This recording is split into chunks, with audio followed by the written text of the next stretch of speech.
Falcons have had a dominant start to their season. They're up against the Massachusetts Minutemen team that's trying to get to where they are.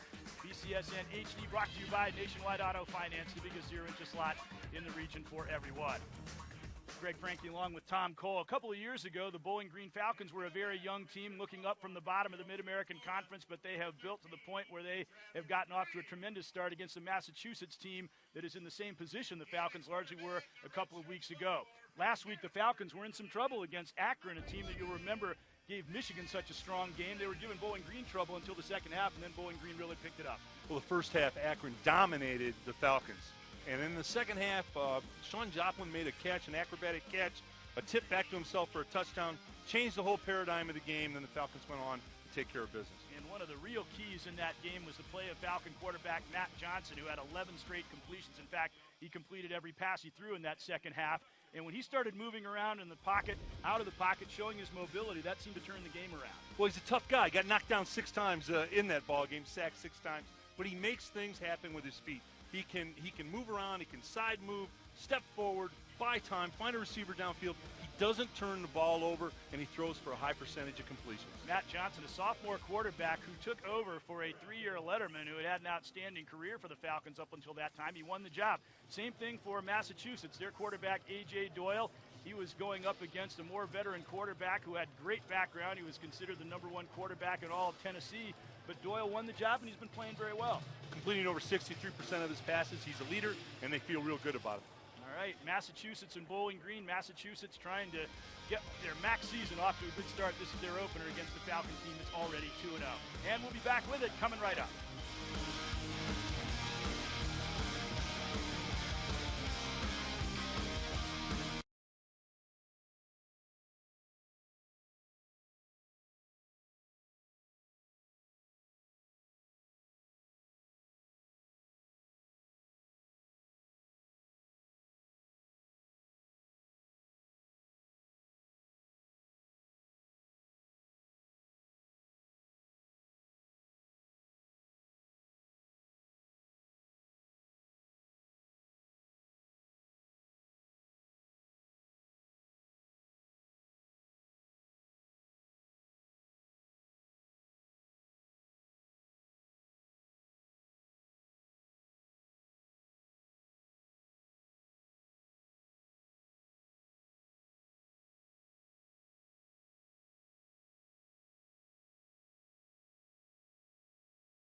With BCSN and the YMCA and JCC of Greater Toledo on your shape.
On Buckeye Cable System is presented by Ballas Buick GMC, doing business with character. The Andersons, more for your home. Appliance Center. And by TAS Electronics. Back out at Deutsch Perry Stadium on the campus of Bowling Green State University, where it is homecoming here at Bowling Green. The Falcons get set to take on the Massachusetts Minutemen. Bowling Green in 2010, they won only 2 games all year. They won 5 the next year, 8 the next year, and they're 4-1 this year. One of the top improving teams in the country. Massachusetts, a young team, kind of where the Falcons were in 2010 or 11, trying to duplicate what they've accomplished. Let's go down now to the sidelines of the third member of our broadcast team, Rick Poland. Oh, thanks, Greg. Right now it's a dry Rick Poland, but earlier today, a lot of rain down here in the Bowling Green area. There's water all around outside the stadium. No problem with the field. Of course, the artificial surface, takes care of that. But very humid down here, so we'll see what happens here. Maybe we'll see some cramping going on. They got to make sure they're hydrated today. Start the game. Bowling Green will receive. Bowling Green will receive the opening kickoff. There's their head coach, Dave Clausen. Everywhere he has gone, he's done the same thing. He's taken over a team that was on the bottom end looking up, and gradually, not overnight sensation, turned him into a very solid football team, and he's done the same thing here at Bowling Green. Well, Greg, what we've learned about Coach Clausen is, number one, he's one heck of a football coach, and number two, when he says something, he means it. He doesn't do coach speak. A lot of football coaches, you have to read the code and the coach speak. Coach Clausen tells you something, it's pretty much the way he thinks. And, he felt that Matt Johnson was certainly able to compete at quarterback against Matt Schultz, who's one of the top quarterbacks in the history of Bowling Green and probably still a top 5 quarterback in the MAC. And we thought it was coach speak, but not so. Matt Johnson won the job. He has played sensationally twice already. He has been the MAC East Player of the Week for his performance. One game he was 19 of 25 in a win over Kent State.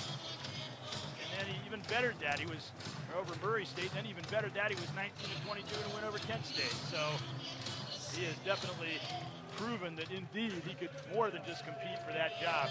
Well, MJ's very athletic, and you'll see him move around in the pocket a little bit today. He's competitive, he's tough, he's athletic, and he has a nice arm. Brandon Levengood will kick off for the Massachusetts Minutemen. And we are underway.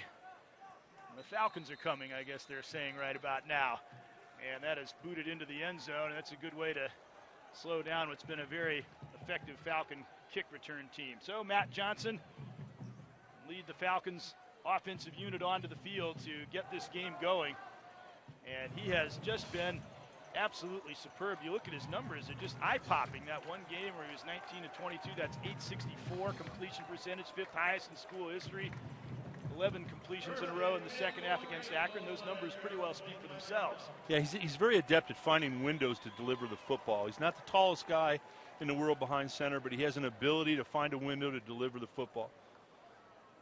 Falcons start out in the eye, handoff, and that is Travis Green, who has really emerged as, next to Johnson, really their number one offensive go-to player.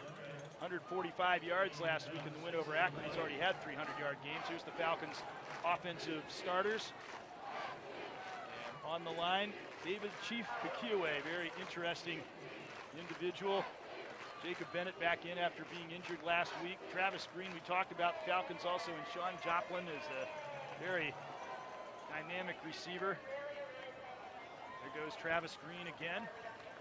And it will be third down and very short yardage. The Falcons lost Anton Samuel, who was their real main running back last year, 998 yards. Green from the same high school as Samuel, transferred from wide receiver to running back and has picked up where Anton left off. Well, Travis had 32 carries last week against Akron for 145 yards, 5.9 yards a carry, one long gainer of 32. They're looking for more explosive plays from Travis Green because he's that good.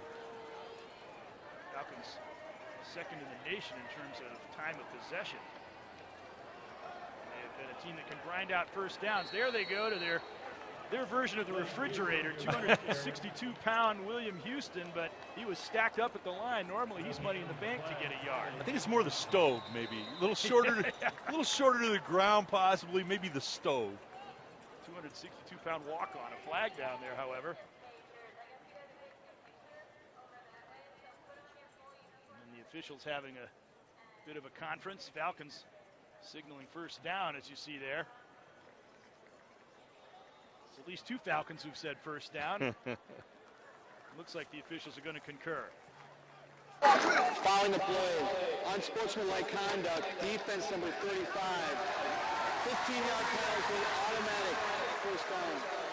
Stanley Andre is the captain of the Massachusetts defense, and that was not the play that you want your unit leader to make. Let's take a look at the defense for Massachusetts. They have gone to a 4-3 alignment after playing 3-4 in the first 3 games of the season, and they were much more effective in that 4-3. Ed St. Bill there is their leading tackler. Stanley Andre is their defensive captain. Devin Brown leads a very young secondary. He's a senior who was just a special teams player last year, but really stepped up and won the position during the offseason. Falcons have a first down now, just shy of midfield. Johnson rolling right off the play action. And he had Gallon open. He got his hands on the ball. Usually he has very, very good hands, but he couldn't bring that one in straight. Dudley Giles was covering him well. Well, another flag down also. That was a great play action fake by Matt Johnson. MJ, watch the fake.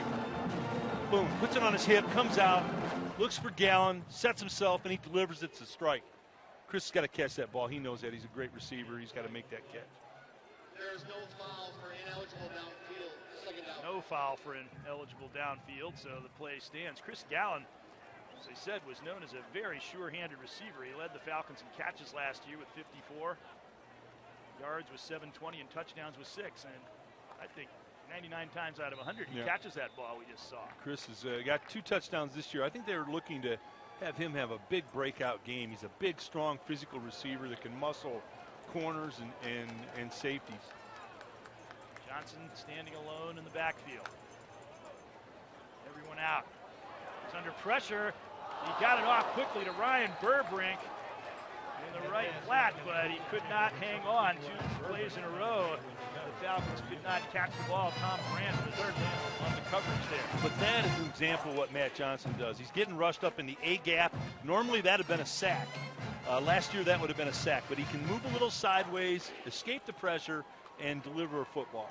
People look at Matt Johnson, he's only 5'11", he can't see over the rush, but when you're as mobile as him, you can find windows. Lanes you do. You can see the receivers downfield. Yeah, that's well said. You find windows to deliver the football. 3rd and 10. They're coming after him again. He throws it. This time he's looking for Alex Baer. And Stanley Andre made up for his unsportsmanlike penalty earlier by knocking that pass down, denying a big gainer to the Falcons. Good job by UMass. What they did is they had a choker move, which means they're bringing a corner. They're blooding the corner on the outside, and he made Matt Johnson rush the pass 1 count. Because if he could have waited 1 more count, Baer would still be running with it down the middle of the seam. Andre moved from defensive end to linebacker so they could take advantage of his mobility. It's his more natural position, and he showed it there.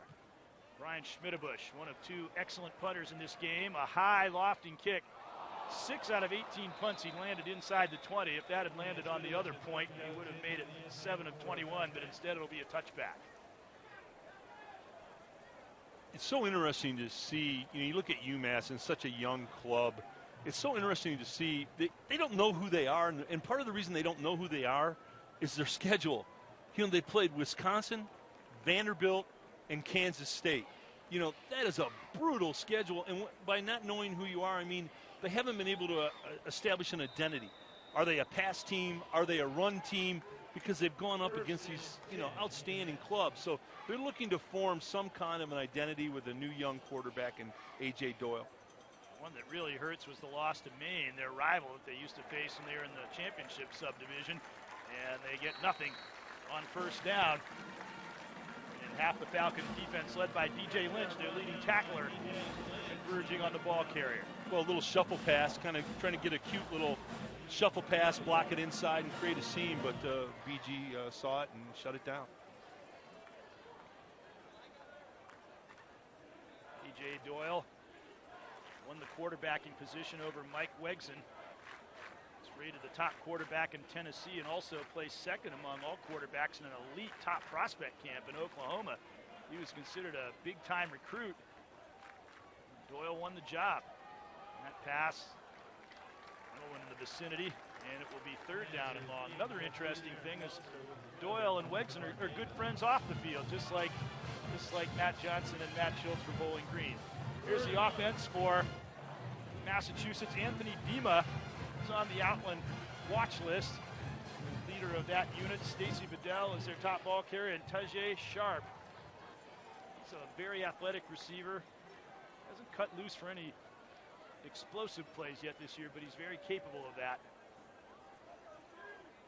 3rd and 9. Doyle gonna try to run for the first down. And he took a knee before he got there, just as he was about to be racked up by Brian Sutton, and he stopped short of the first down. An example of a young quarterback, A.J. Doyle. It was a good read. Everybody ran off. There was nothing there. A nice seam opened up in the middle, and he took it. And if A.J. would have made one cut to the outside, he'd have picked up the first down. This is a young quarterback getting reps, understanding what's happening to him, understanding where the defenders are, and it's just experience. Self-preservation's one thing, but when you're that close to getting the first down, you need to do it. Yep, exactly. Here's Coulter Johnson. He's on the Ray Guy watch list, a top punter. He led the MAC, 43.6 yards a kick last year. That one took a Bowling Green bounce, about 6 yards back in the other direction before it was down by Trey Seals. And the Falcons will have excellent field position on their own 43. And let's take a break. No score between the Falcons and Minutemen.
Bowling Green and UMass, and the defenses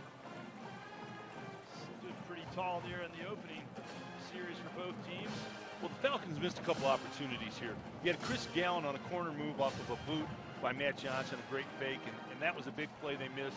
Then they had Alex Bear on a seam down the middle. He's a great tight end. They had him on a seam down the middle and just missed him. So the Falcons have missed a couple big play opportunities, and for UMass, really haven't gotten a rhythm or, again, established what their personality is going to be. UMass, they're facing a team that's 4th in the country in first downs. Falcons have been very efficient on offense. They're 1st in the MAC and 2nd in the country, as we mentioned before, in time of possession. They also lead the MAC in 3rd down conversions. UMass themselves made a couple of big defensive plays in that first series, and they put some good pressure on Johnson. And there, they blow up that inside screen as the ball was fed out to Ronnie Moore, who's a very quick, elusive runner, but Tom Brandt wrapped him up immediately. Well, Tommy Brandt did a great job. He recognized the inside bubble screen. It was a short inside bubble screen. Watch this. Tommy recognizes it. Matt Johnson drops it off. Timing's good. And look at him. Look at that closeout tackle. Great recognition. Tom Brandt led the state of Massachusetts in sacks as a junior and senior, and he was a co-MVP of his high school team with his twin brother Tim after their senior year. Try to get a lot of Massachusetts players, homegrown talent on this Minutemen team, and there they are again, driving the Falcons backward. You know, that switch to the 4-3 for UMass you talked about earlier, Greg, what that's going to do is that's going to help you in the interior running game. It's going to fill more of those gaps, you know, the A gap, the B gap. You're going to have more people filling the gaps, and it should allow you to close down the running game a little bit. Once again, the Falcons forced into a 3rd and long situation. Again, everybody out.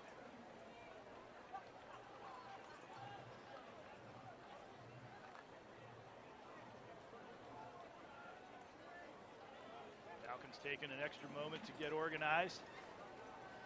Dropped one set back into the backfield. Now Johnson pegs it downfield, and Gallen was just blanketed on that play, but he threw into the coverage anyway. Trey Dudley-Giles was all over him, and a 3-and-out for the Falcons. Well, we have a great view up here, and we saw what Matt Johnson saw, and unfortunately what MJ saw was nobody was open. The Minutemen had everybody covered. They had 3 routes going, two sidelines and a seam, and everybody was covered. There was no place to put the football. Good job by UMass. Ryan Schmittebusch was first-team All-MAC punter in 2011, second-team last year behind the opposite punter in today's game. There is a high soaring punt, and it is caught by Trey Dudley-Giles for a fair catch, and that is where UMass will take over on their own 23. Let's take a look at the Bowling Green defense. Said how well the Falcon offense has been playing. The defense has been as good, if not even better. Ted Ouellette was All-MAC last year, anchoring at front line. And DJ Lynch, Paul Swan, and Gabe Martin. Gabe Martin was first-team All-MAC. Lynch, the leading tackler. Swan, a great veteran player. Boo Boo Gates, as a safety, was first-team All-MAC and also a tremendous kick returner. Falcons lead in a slew of important defensive categories in the MAC so far this year. Doyle, the pass out. Set up a seam and get a little running room there. Well, those are the kind of throws that you have a young quarterback, A.J. Doyle. He's got a nice arm. They threw a quick screen out to the sideline, which means the receiver drives down one, comes back one, you hitch him the ball, you get some big beefeaters out in front of him, and you try to make something happen. It's really just a running play out in the perimeter, but it's a confidence builder for a young quarterback. Bernard Davis on the catch and carry. They'll have second down and short. There's a play action.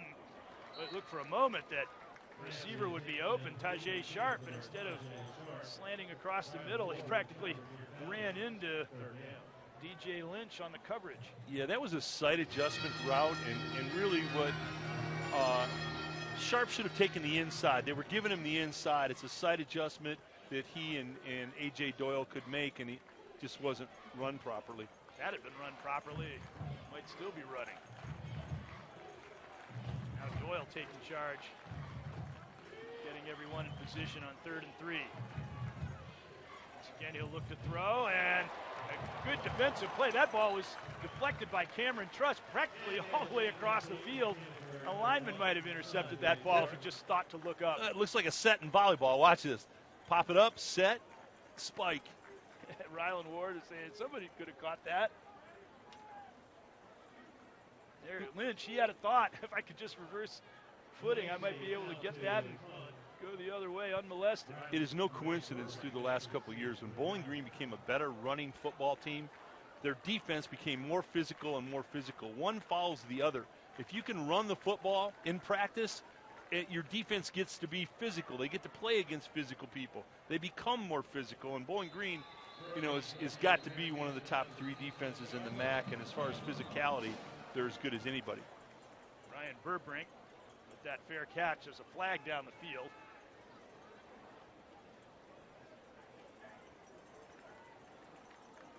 Legal formation, 5 men in the backfield, kicking team. The 5-yard penalty will be added to the end of the kick.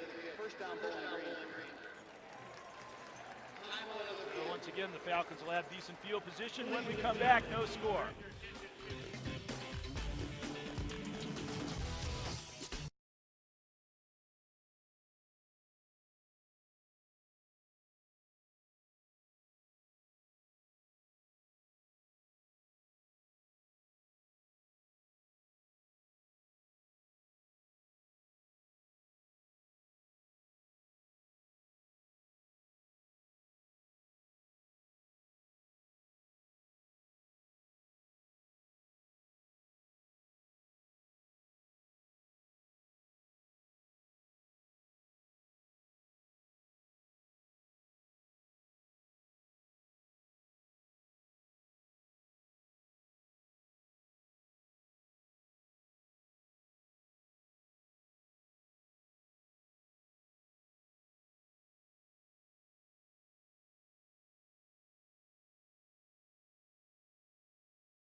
UMass.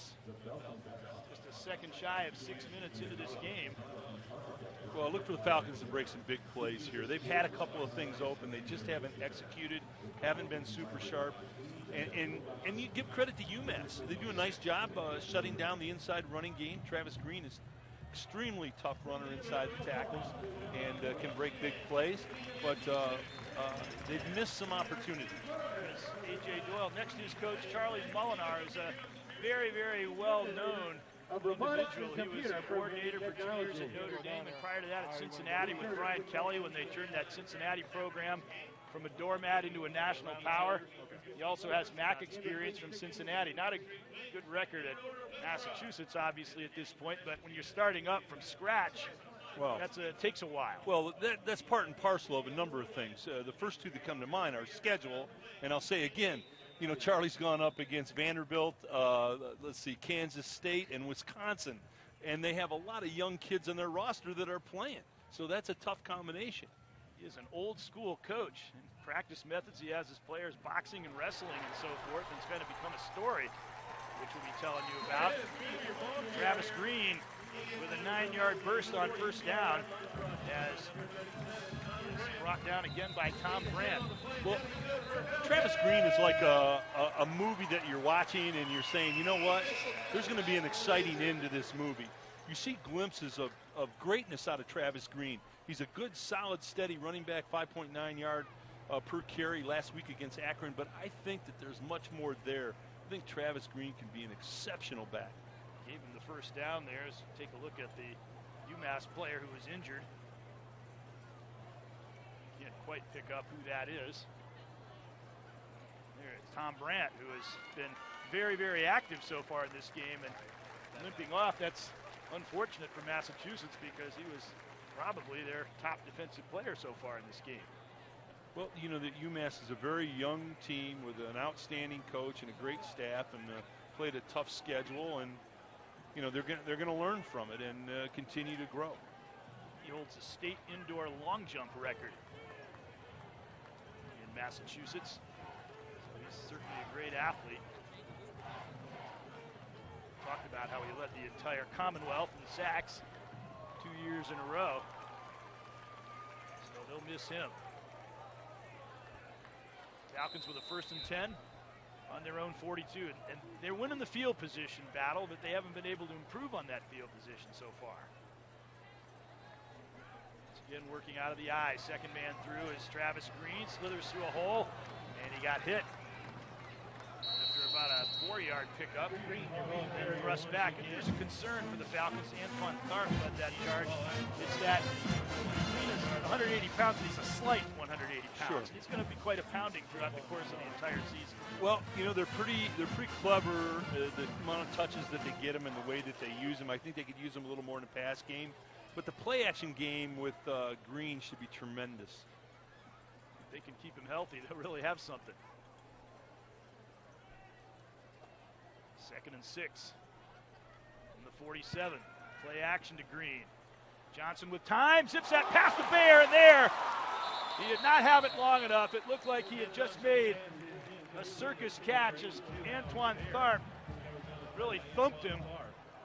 Not only did he not hold on to the football, now it's his turn to be thrown on the field. Great play action fake by Matt Johnson. He's looking for his tight end down the middle. Alex Bear, good hit, good clean shoulder in on the ball. Thought he had it here, and it's popped out on the hit. Here you go. Get another look at it. Boy, what an effort. Great clean hit. UMass beating on the ball, making the really solid hit. He's done a pretty good job of downfield coverage.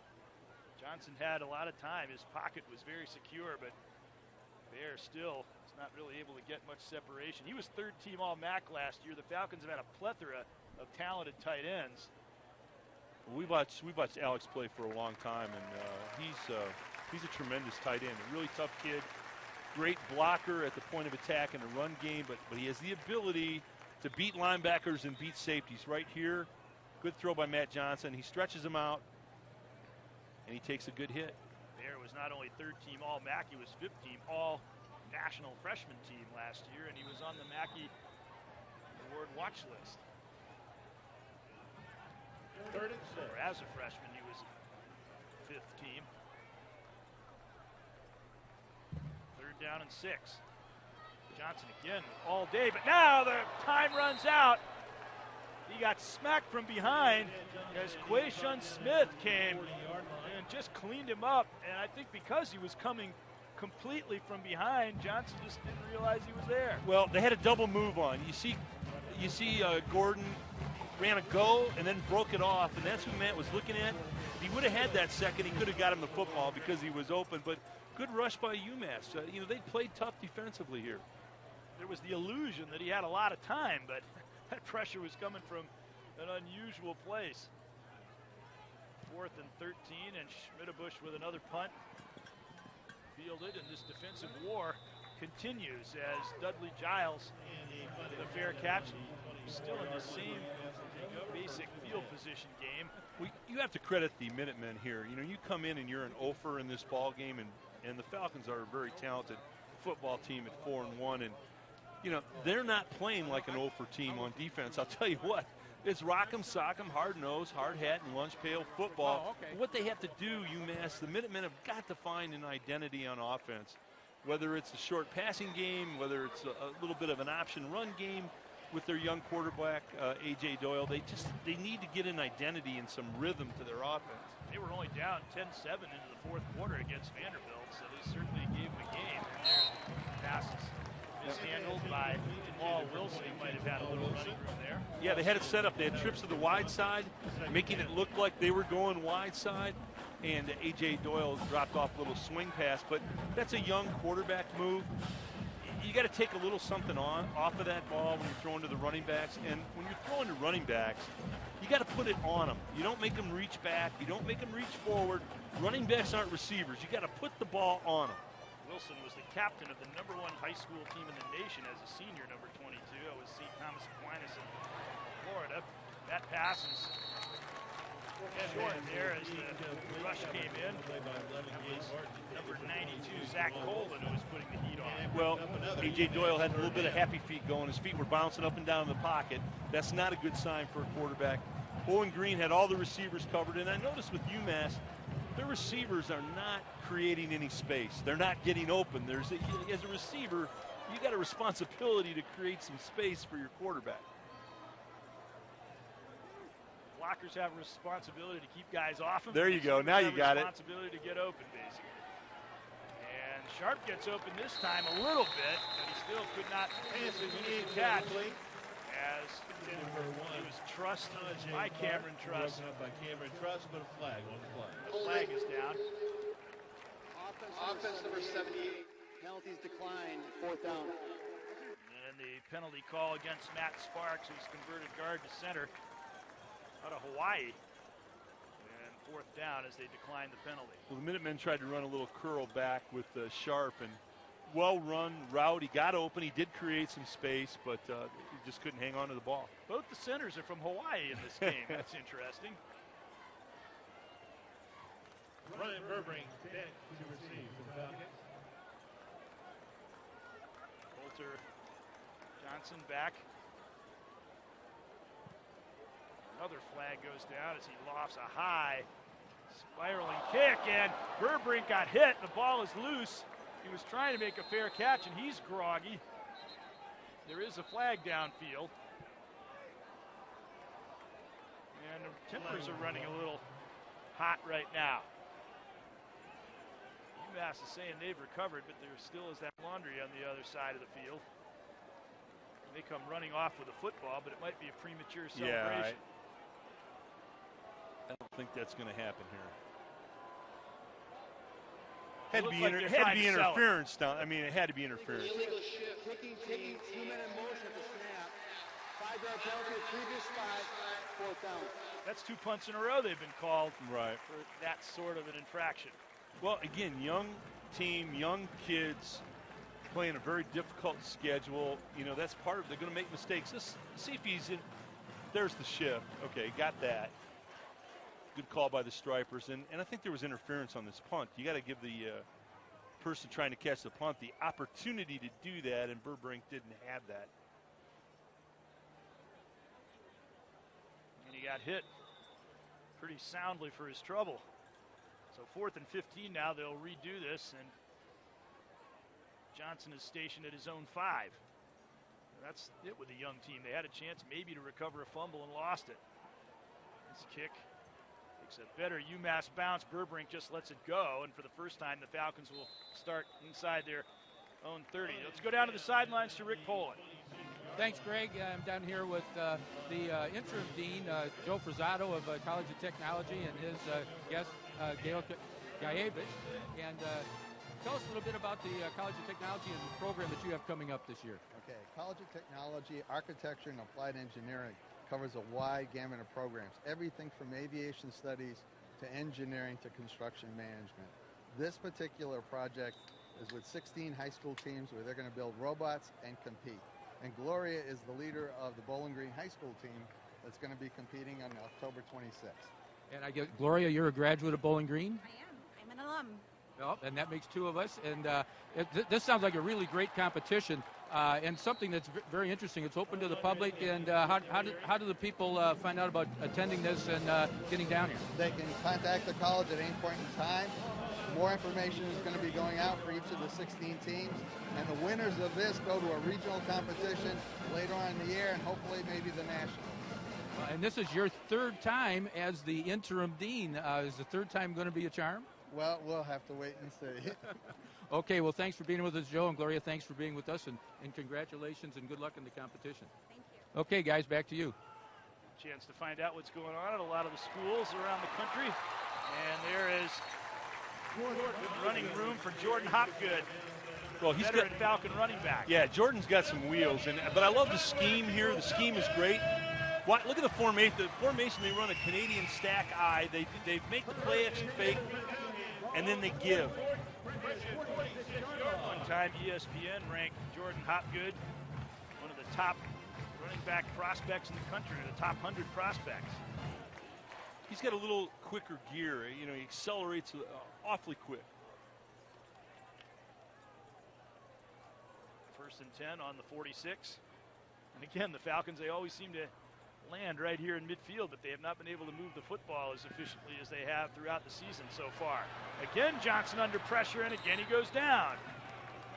And this time leading the charge is number 50, Justin Anderson, a transfer from Maryland, and he got a lot of action in for the Maryland Terrapins. He's a graduate student, a 5th-year graduate student on the team. Well, I like the scheme. They had tight trips. They made a little play-action fake. They were trying to get Sean Joplin on a deep post, and, you know, quite candidly, he was covered. You've got to give UMass credit defensively. These kids have been on the field a lot, and they're tough against the run, and they've done a nice job covering the pass. Anderson started all 13 games as a sophomore for Maryland and was ranked the 60th defensive end in the country by Rivals.com. There's a crossing pattern to Ryan Burbrink, caught, but he is stopped, I believe, just shy of the first down by Stanley Andre. Nonetheless, they're finally getting their timing down. Burbrink's running a little dig route. Now watch this. He's coming straight across the field. Johnson puts the ball right on him. Very accurate throw there. He can make the catch and turn upfield. See how he made that move to his right that gave him a better look at Burbrink down the field. Yeah, it's creating a window to be able to deliver the football. 3rd and 1, a big play here. Falcons have been very good in their 3rd down conversions so far this year, but they're in trouble once more. That's the 2nd time on a 3rd and 1 they've been dropped for a loss. As that time, the ball was handed to Andre Gibbons and he failed to make the yardage. Well, you know, this scheme inside, they're filling all the gaps. The Minutemen are closing the running game down. They're playing real physical at the line of scrimmage. Bowling Green had this problem with Akron last week. Akron was more physical at the line of scrimmage, and it took them a while to get on track. The Minutemen have all grabbed their weapons and answered the call. Well, they're filling all the gaps, I'll tell you that. On a minute's notice. There's a high, soaring punt by Schmidtabush. And here he will land this one inside the 20. It's going to be spotted on the 12. Down to 3:06 left in a very tough, competitive first quarter. Still scoreless.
in UMass orange out here at Lloyd Perry Stadium.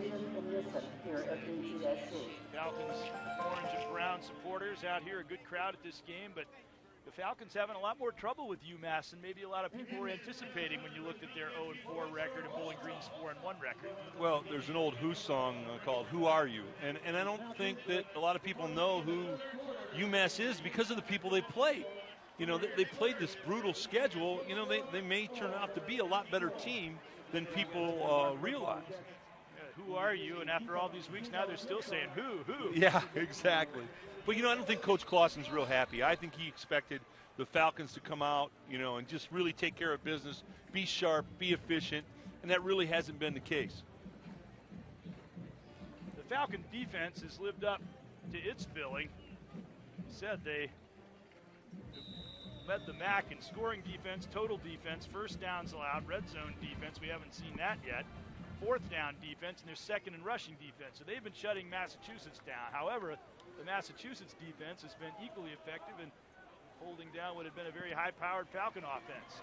And there, for the first time, maybe the second time in the game, they get some profit on first down as Jamal Wilson burst through the hole for about 7. Well, good call by Coach Molnar. They caught BG in a blitz. BG was coming off the corner. They caught him in a little blitz and took the inside gap and had a nice little gain. Rob Blanchflower, number 87, standing next to Wilson. He's a captain who's been hurt for 3 games. Came back to play very well in the Vanderbilt game, and he might be a key before we're through today. There's a pitch to the right, and that should get them a first down.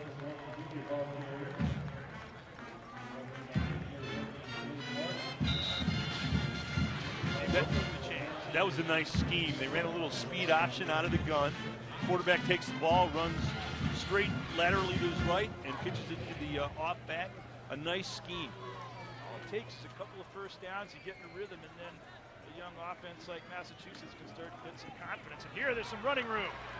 Wilson with a spin move, and he got out near the 40-yard line. Gates made just enough contact with him to get him down, but Massachusetts on the move now. Well, when you have a team that hasn't won, and you allow them to hang around and have a feeling that they could win, then watch out. A well-designed play. The Falcons had 3 or 4 shots at him from midfield, and they weren't able to move the football. They were winning that field position battle, and now at the very least, that might change, regardless of what UMass does the rest of this series. Here they go again. Wilson. He's been the workhorse on this drive. He gets out to the 44. Well, this is just straight old-fashioned football. You talked about Coach Molnar, UMass, being a tough guy. This is just straight trap power football right up the gut and trying to gash, one of the best defenses in the MAC. The main guy so far coming into this game, he had only 8 carries for 14 yards, and Stacy Bedell had been their leading ball carrier by far. But we have not seen Bedell as yet. He is listed on the depth chart for this game. Downfield, Doyle looking for Tajay Sharp. He was well covered. You know, they ran a go route with Tajay on the sideline. He's their best receiver, Tajay Sharp. And, you know, he didn't run through the route. Sometimes receivers don't finish the route. And I think if Sharp finishes the route, he'd have a better opportunity on the ball. Neither team's receivers are managing to get much separation from the defenders. Cameron Truss was right there on Sharp. It has taken perfectly precision passes, and sometimes even that hasn't been good enough for completions. Doyle under pressure, he's just going to heave it out of play. Well, good call by the Bowling Green defensive staff. They had a corner blitz. It's called a choker move. You bring the corner, and they brought more people than UMass can block.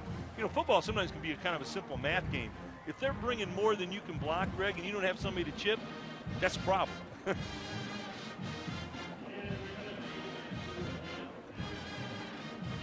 Elementary. Yeah, it does kind of get down to a mathematical equation.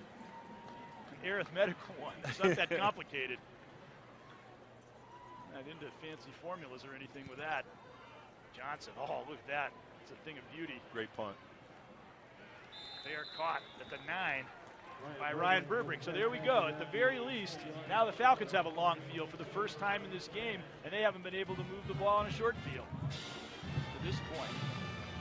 Well, you sense that Coach Clausen has to be frustrated. I mean, he knows the kind of offense he's got, and they haven't really been sharp, and they haven't been efficient. You know, they've shown little glimmers. They've shown glimmers of being able to do things, but he cannot be happy with this offensive performance. And credit UMass. Hey, I'll tell you what, they're tough inside against the run, and they've done a nice job of covering up the Falcon receivers. So give them some credit. Their defense has come to play. They've been tough and they've been physical. And they have blanketed a very talented Falcon receiving corps.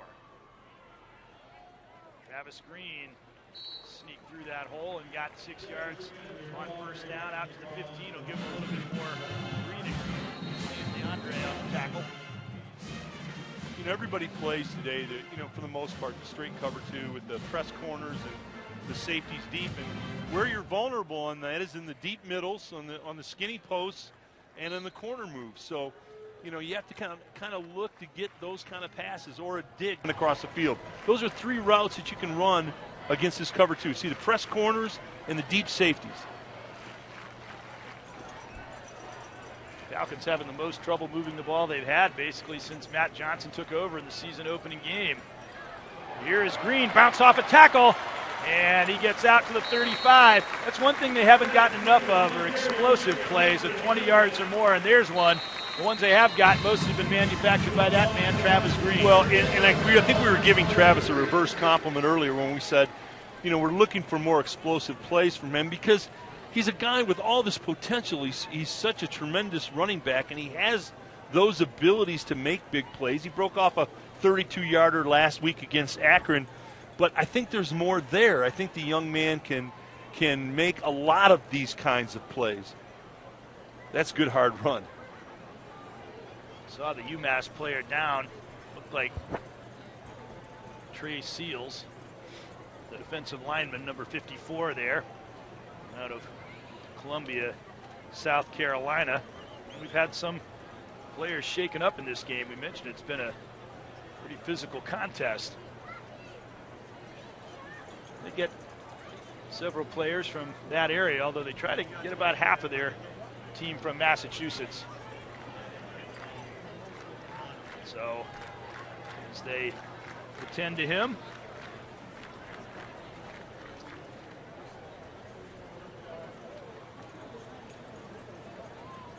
trying to find. It looks like he's going to be up, and maybe we'll be able to get off the field somewhat, at least under his own power. And we want to take a moment to remind you that BCSN and Directions Credit Union are encouraging high school students to pledge not to text and drive. High school that receives the most pledges will win $1,000 to go toward their 2014 prom. Only one pledge per person, so encourage everyone you know, 16 and older, to take the pledge before October 31st at directionscu.org. And unfortunately, once Seals got to his feet, he needed more help than we were hoping he would need.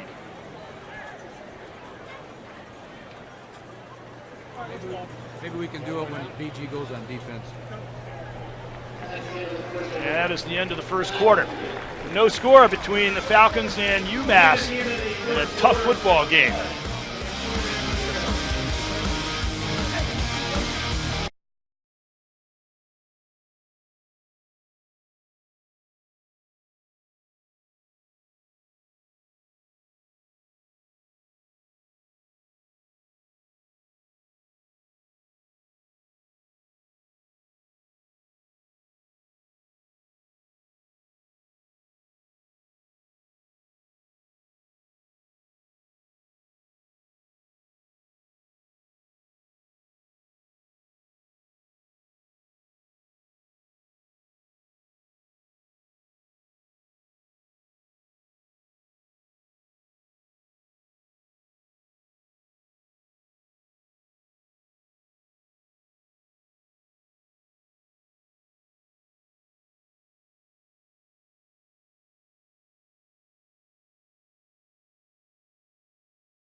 Automotive family is teaming up with area schools to award a high school senior in Lucas County a 2014 Kia Ford as part of the Driven to Succeed program.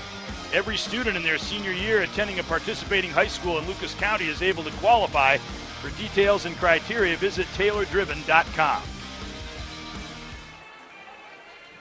You know, no score after the first quarter. It's been a battle. Yeah, it's an interesting juxtaposition. You have two teams at two different levels.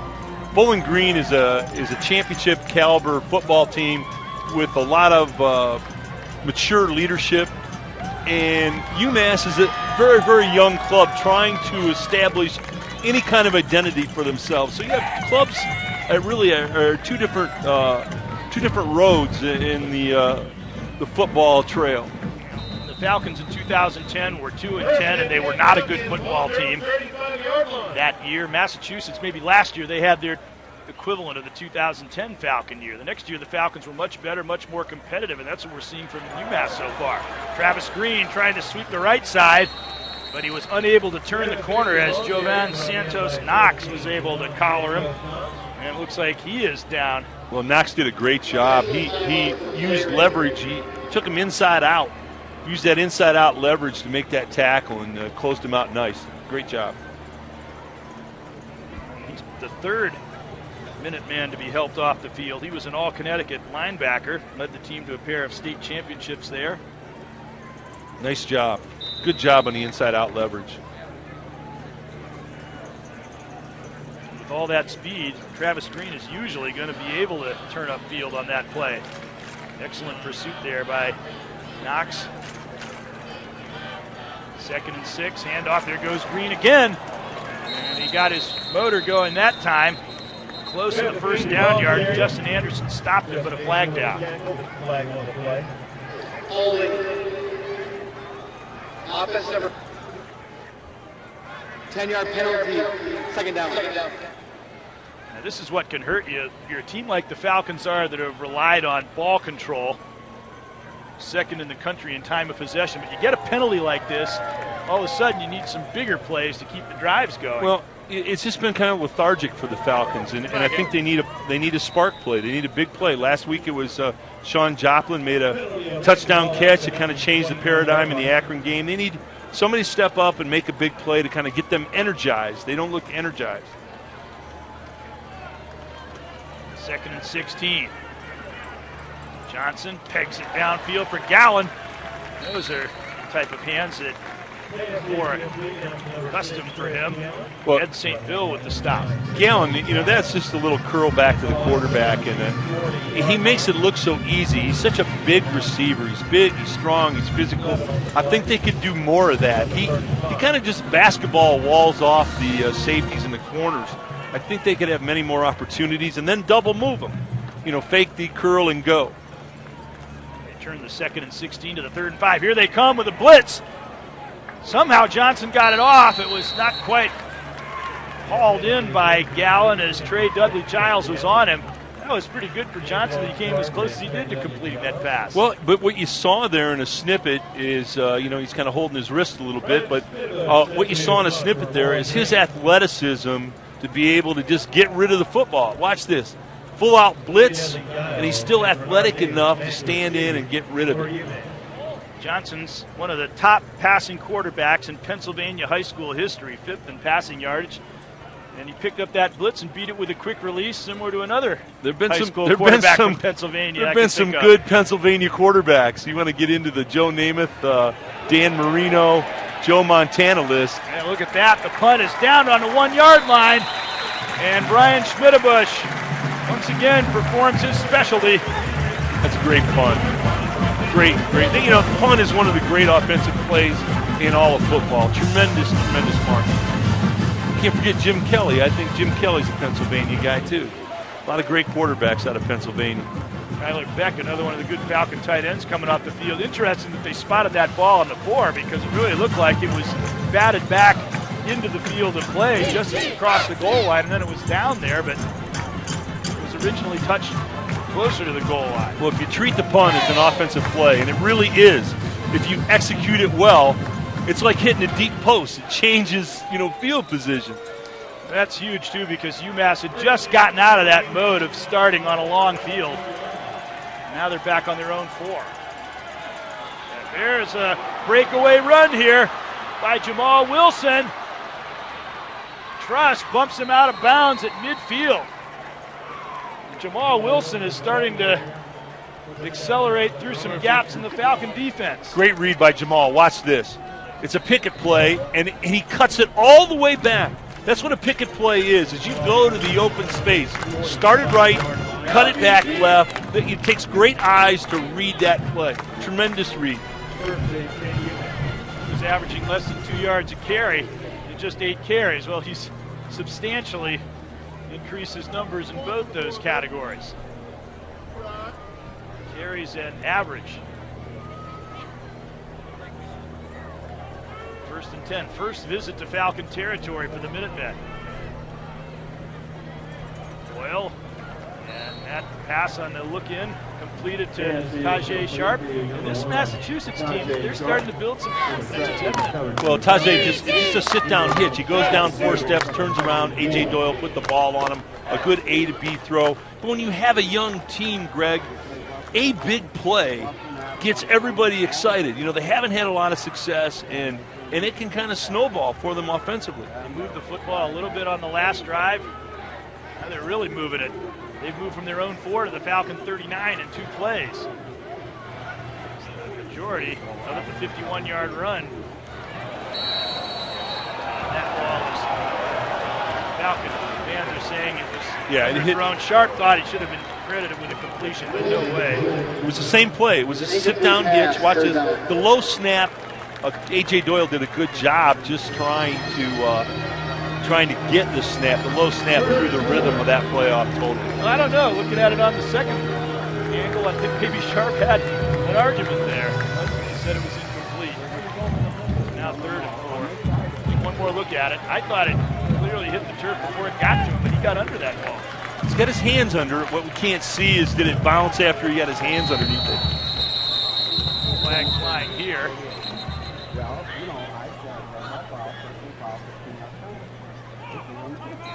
Just prior to the snap. Falcons are signaling that time expired.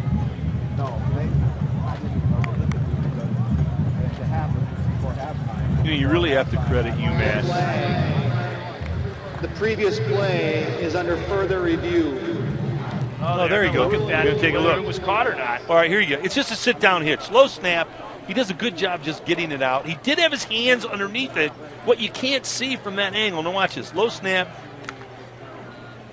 Now, he gets his hands under there. Did it bounce? It's hard to see from that angle. From this angle, which is the one we were originally watching, clearly it looked like it bounced into Yeah, he got his hands underneath it. It's just difficult to tell. Our gang are giving you the best shot we've got of it.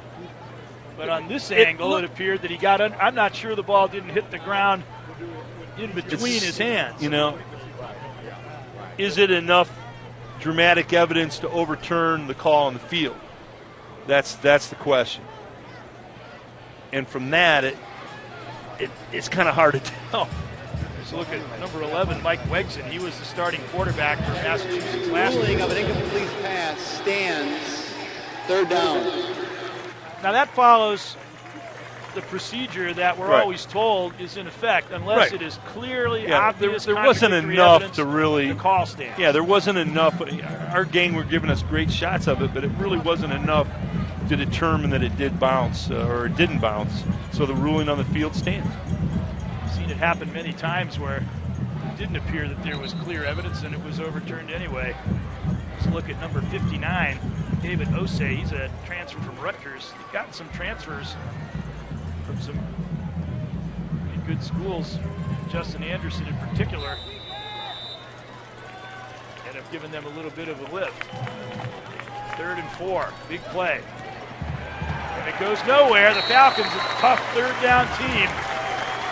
They rise to the occasion again. Gabe Martin, who was first team All-MAC last year, number 11, met Wilson head on that time. Well, great play by the Falcons, but I think Charlie Molnar's in a little bit of a difficult position here. He's got a young quarterback, you're going to be somewhat conservative with those calls. It would have been a great opportunity to play action and bootleg out, trying to isolate somebody on the corner. But they're calling a very conservative game for their young quarterback because they don't want him to make mistakes and turn the ball over. So Bowling Green's too good of a defense to be conservative against. I mean, they can dial it up and they can come after you. Timeout UMass. 4th and 5 from the 40, and we'll take a break.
He is the third-string Falcon quarterback. He got his first collegiate touchdown pass. Yep, and there's Matt Schultz. He's a record-setting Bowling Green quarterback, senior. Had a great career. Took the Falcons to 8-5 in a bowl game last year, and he, you know what? That change for him at quarterback to Matt Johnson, he has handled that in a very class way. Team guy, positive. They've all remained friends, and I want to tell you what, Greg, I've had that experience of being the quarterback, being replaced, or being the second guy and coming in and replace. And I want to tell you what, a lot of times people don't handle it well, and it hurts the team. So real credit to Matt Schultz and Matt Johnson for thinking of the team and handling that quarterback situation in the right fashion. Schultz, third all-time in Bowling Green in completions, yards, 5th in touchdown passes with 50. And Knapke, the other quarterback, he was the first quarterback in Indiana history to win 3 consecutive state championships, or to win 3 state championships. So they got some quarterbacking talent down there. In the same situation over there at Massachusetts as we got to look there at Charlie Molinar with A.J. Doyle and Mike Wegson, who is a top quarterback, started all last year and the start of this year until he was replaced by Doyle. They get the coverage downfield, and now it's Bowling Green who will start inside their own 10. Okay, let's go down to the sideline to Rick Pohl. Thanks, Greg. Down here on the sideline, I was watching Johnson. He had an ice pack on his hand for quite a while. The trainer looked at it a little bit. He threw some footballs, as you saw. It's right on the index finger on the throwing hand right here, and he's going to go out there and give it a shot, and we'll see what happens this series. Well, they have, as was termed in the media notes this week for Bowling Green, the most experienced backup quarterback in the country. Yeah, Matt Schultz is a good one, but the index finger is a great report by Rick.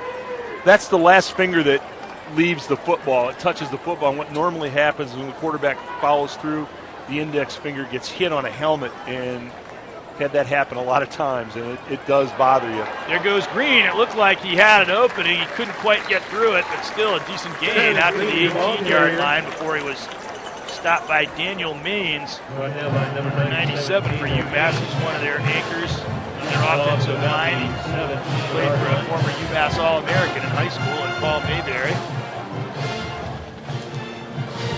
One of the reasons he ended up in UMass. Second down, long 2 or a short 3, take your pick. Second man is Gibbons. Tries to turn the corner, but again, the pursuit cuts him down. As Devin Brown got over to make the tackle. Well, that was an interesting formation out of the eye with a real fullback, which you don't see a lot today. They tried to run a stretch play, and what the back didn't do is he couldn't get the corner, needed to cut it back inside. He wasn't going to get the corner. Green with pretty good numbers there, but it doesn't feel like it. No. 6.2 yards a carry, but Falcons have been unable to string first downs together. 3rd and 2.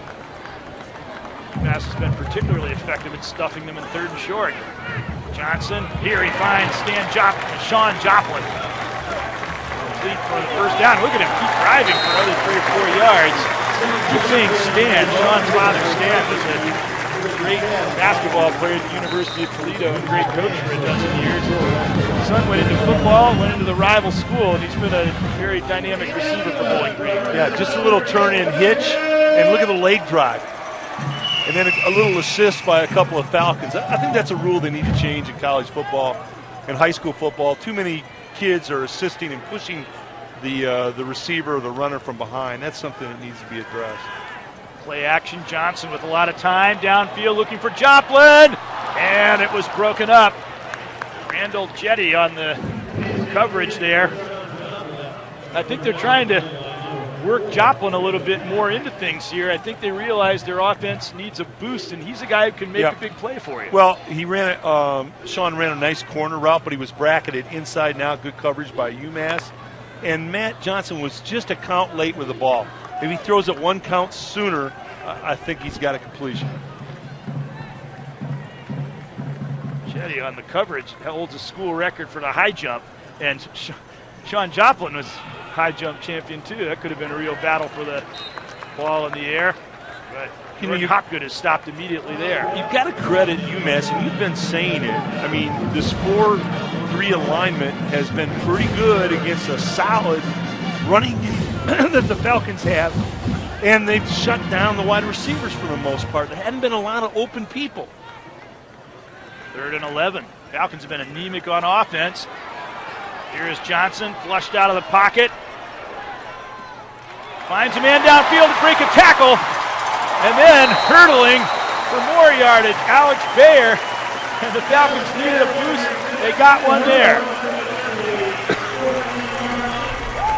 We talked about high jump champs, so maybe there's a hurdling champ. This is Matt Johnson at his best. I think this is where he's most comfortable. He gets out of the pocket, he's scrambling, he finds the big tight end. Now watch, rumble big man over the top, high hurdles. Alex Baer's an athletic tight end. I think he's one of the best in the MAC. But I think that's where Matt Johnson's at his best when he's moving around, buying time, looking downfield. He went through his media notes to make sure that he wasn't a high jump or a hurdles champion, but it doesn't say so. There's a fake. Great fake. He still has the ball wide open on the near side. The pass is delivered to Ronnie Moore, who's a great open field runner, and he's in the open field. And he'll go all the way. Touchdown! What a great fake by Matt Johnson. The ball fake by Matt Johnson totally makes this play. Tremendous fake. Watch this. He's got the ball now. He's got the ball. He's still got it. No one knows where it is.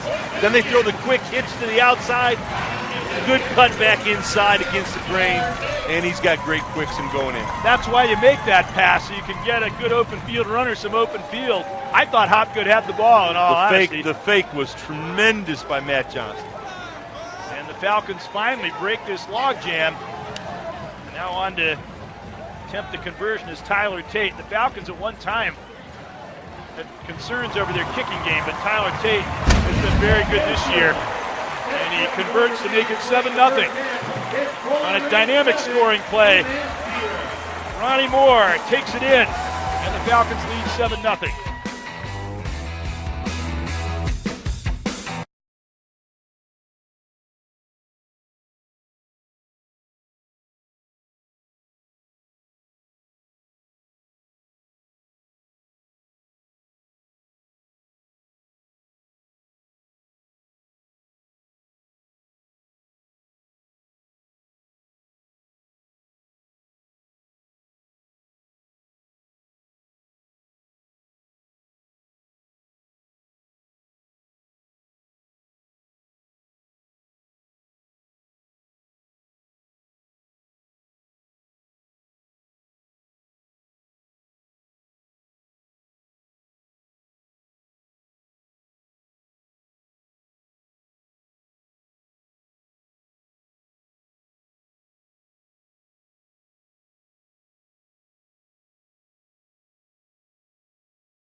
You mentioned they were wanting to make more explosive plays.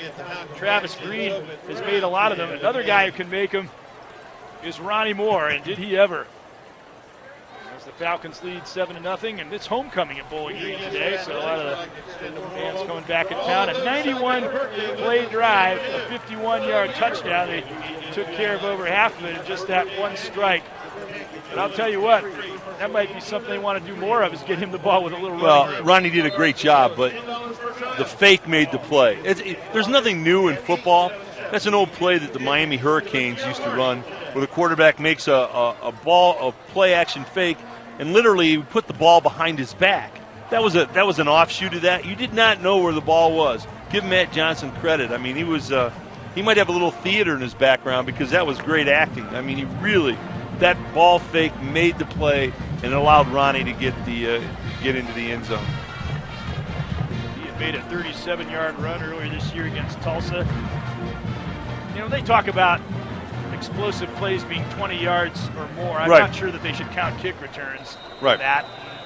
They do count that, but certainly a 37-yard run from scrimmage against Tulsa, and the one we just saw, the definition of explosion plays. Falcons up 7-0. We'll see how this affects a game that had been swinging a little bit in the Minutemen's direction. Some running room, but a great open field tackle there as Giles was stopped just as he started getting going, and Coy Brown, the third, making the tackle. Well, you can just see why the Falcons are 4-1. You know, they're solid on special teams. They're very good in the punt game, and they're very good on special teams. So, you know, the kick coverage, the punt, they're solid against the run. All those things add up to a very good club. Doyle, his numbers are nothing to write home about here in this game. He's been very efficient as a passer, a 63% plus completion average going into this game. Now he's going long. He's got Sharp open. Caught and then lost. Incomplete. I don't know how he failed to hold on to that football. Well, it's one you got to catch, especially Sharp's an outstanding receiver. He knows he's got to make that catch. A.J. Doyle, it's a deep post. He puts it right on him against cover two. He splits the cover two. You just got to make the catch. You got to help out your quarterback. You got to help out your friendly quarterback. Deep post against a cover two. You cannot throw it any better than that. You got to label it, put your head on it, great camera shot game, and catch the football for your quarterback. Aaron Foster was close enough on the coverage that he maybe felt a little pressure, but nonetheless, that ball was right there. I'm sure that Sharp would be the first to tell you he should have had it. Absolutely. Wilson gets out. Good gain on second down. Little jet sweep by UMass. You know, UMass, you can see they had the potential here to put together an offense with an identity. They just can't seem to, consistently move the chains. They had these little breakdowns. You've got to execute.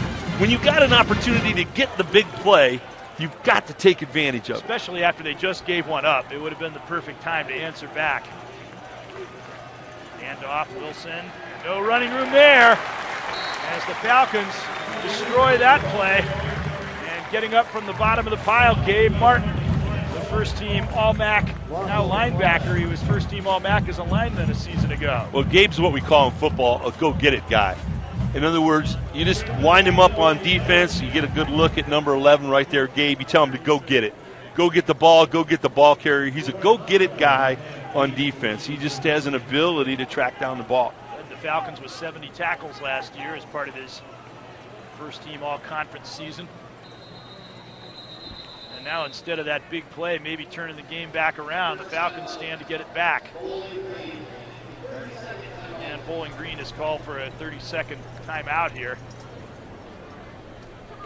And this is a time where if they can get the ball in good field position, score again before the half, it can be a really pivotal time in the game. Well, you can see that watching UMass on offense, as young and inexperienced as they are, and they have some talented kids, but it isn't going to be easy for them to score against this good defense. So if they get a couple of scores behind, it's going to be difficult for them. Numbers here we're going to see are very indicative. That's the rushing yards allowed in wins. And you'll see how it has continued to go progressively down And even to see Miami, Idaho, it's practically non-existent. Their rushing defense has just been outstanding the last couple of seasons. Well, that's a real good graphic, but again, what that entails, Greg, is that Bowling Green has gone through a metamorphosis. They used to be a finesse passing team in years past. Coach Clausen came in, he brought tight ends, fullbacks, running backs, beefed up the big guys up front. Now they can be a power running team. They run the ball very, very well. That also means that your defense, if you're a power running team on offense, your defense is going to be good against the run because they're getting those physical head knocks in practice. If you're a finesse offense, then your defense is going to be a finesse defense. So it makes perfect sense. And they get a little more time to rest when they're grinding things out Absolutely. on offense. I can't remember the last time they called a diamond side screen on 4th and 1. Right. 1st and 10. Ball on the 30. And some more good faking. Green, a couple of stutter steps, and he shot out to the 36-yard line, a 6-yard pickup on 1st down. Yeah, that's a little creative play calling there. They're faking that quick screen, that arm motion, and then giving back to Travis Green. One of the things the Falcons have been very good at is picking up yardage on 1st down, which most people will tell you is the most important down in football. Well, it certainly makes calling plays a lot easier, I'll tell you what.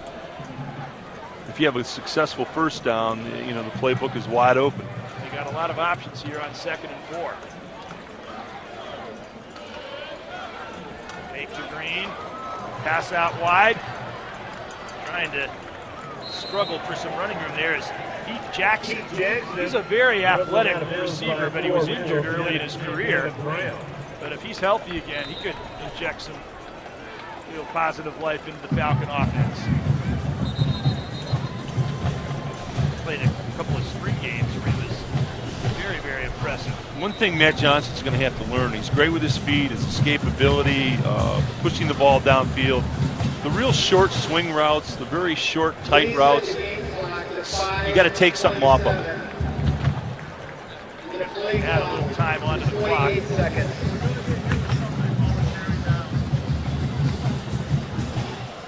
Falcons moved the chains. They started on the 30 and they're exactly at the 40 now. There's Heath Jackson. Redshirt junior from nearby Ada, Ohio.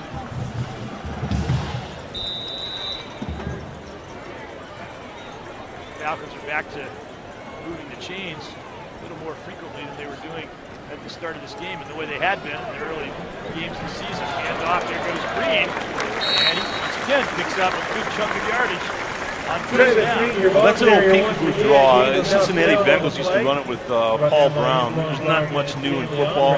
It's like a little delayed draw, and then the back can pick the hole he wants from the right tackle all the way over to the left tackle. It's a clever little call. Well, what's happening to the UMass kids here on defense, they've been on the field too long. They're starting to get worn down. They've been on way too many snaps for the UMass defense. We're starting to see that. The game is gradually swinging against them here now. As it goes to Green, and there's another big hole.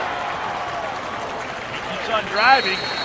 He's strong for a little guy, and he gets to the side of the hill and past the 40-yard line. 40-yard line.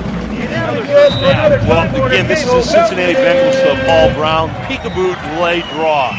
It's not, they don't show draw right away. They make it look like pass, have the linebackers drop into their drop zones, run off the safeties in the corners, and then you delay draw it right up the gut. Falcons have moved 30 yards. Quick succession here as they press for another score that would really alter this game heading into the second half. Another good fake by Johnson. Well, if he wanted to run it, he had some room, and finally he just goes out of bounds after a couple-yard pickup. Well, you just get the feel. You get a good look at Matt Johnson right here. You just get the feel that he's mad about a route, I think. Somebody, yeah, there he goes. Hey, listen, you got to come back to me when I'm scrambling. This is exactly what he's saying. Hey, when I'm scrambling, come back to me, so give me somebody to throw to. But he's so comfortable on the move. You can just see it. When he's moving around, his head's looking for a receiver, and he's very comfortable. Gave him a yard there on that play. 2nd and 9 from the 39. There goes Green. Every play, he's got a gaping hole. Thought for a moment he was going to spurt outside and take it to the house, but he ends up down on the 16. Well, remember earlier when we were chatting, Greg, we said Travis Green's like a movie where you know there's a better ending. These are the kind of plays, the explosive plays you were mentioning earlier that they feel they can get a lot of from Travis Green. He's that good of a back, you know, many more of those kinds of plays. And credit the big guys up front. The Falcons are wearing down a good UMass defense. Seen Ronnie Moore, they got another great little scat back, and Fred Coppett, another Floridian, who can really make big plays too. There goes Green, and they finally contain it a little bit. Stop it on the 12-yard line. This is just a case of a really young but tough UMass defense that has been worn down by being on the field too long. And what is Bowling Green doing? They're coming right at the heart of the defense. They're attacking them between the tackles with these delayed draws. That's why you can't afford to drop passes like they did in that last series, too, because it would have extended their possession time, maybe got them a chance to get on the board and give a defensive rest. Instead, it was 3 and out again. 2nd and 5 on the 13. Contact right at the line of scrimmage arrests Green's progress, and he does get inside the 10. He stopped finally on the play by Devin Brown, who stepped up to make the tackle. Also Peter Angay in on that stop. Peter Angay, he's a black belt in Kung Fu. I bet he's a Carl Douglas fan. Little Kung Fu fighting? It's allegedly the greatest song in the history of songwriting. Boy, I don't know about that. I read that a few years really? ago. Yeah. We may have to take some tweets on that. John Lennon and McCartney may have issue with that. I'm not sure, but penalty for the previous spot. Fraction half the distance from the previous spot results in a first down.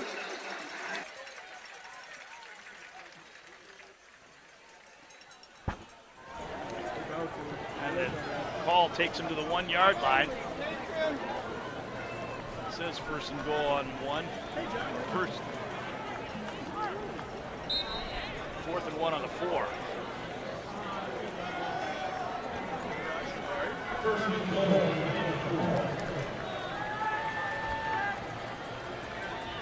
So here is a chance for the Falcons to knock one in. Johnson was hit immediately, but he got it loose, and they almost take it in around the left end as Ronnie Moore had his sights set on another touchdown, and he almost made it. Great creative call by Coach Clausen. And if you wonder about the toughness of Matt Johnson, don't wonder. He's plenty tough. He took the hit, made the option pitch, and that's very difficult to do. Saving tackle there made by Devin Brown. You see how he closed him down. That was a great shot. He had to really get over there quickly to the corner. Needed a little help. 2nd and goal from the 1.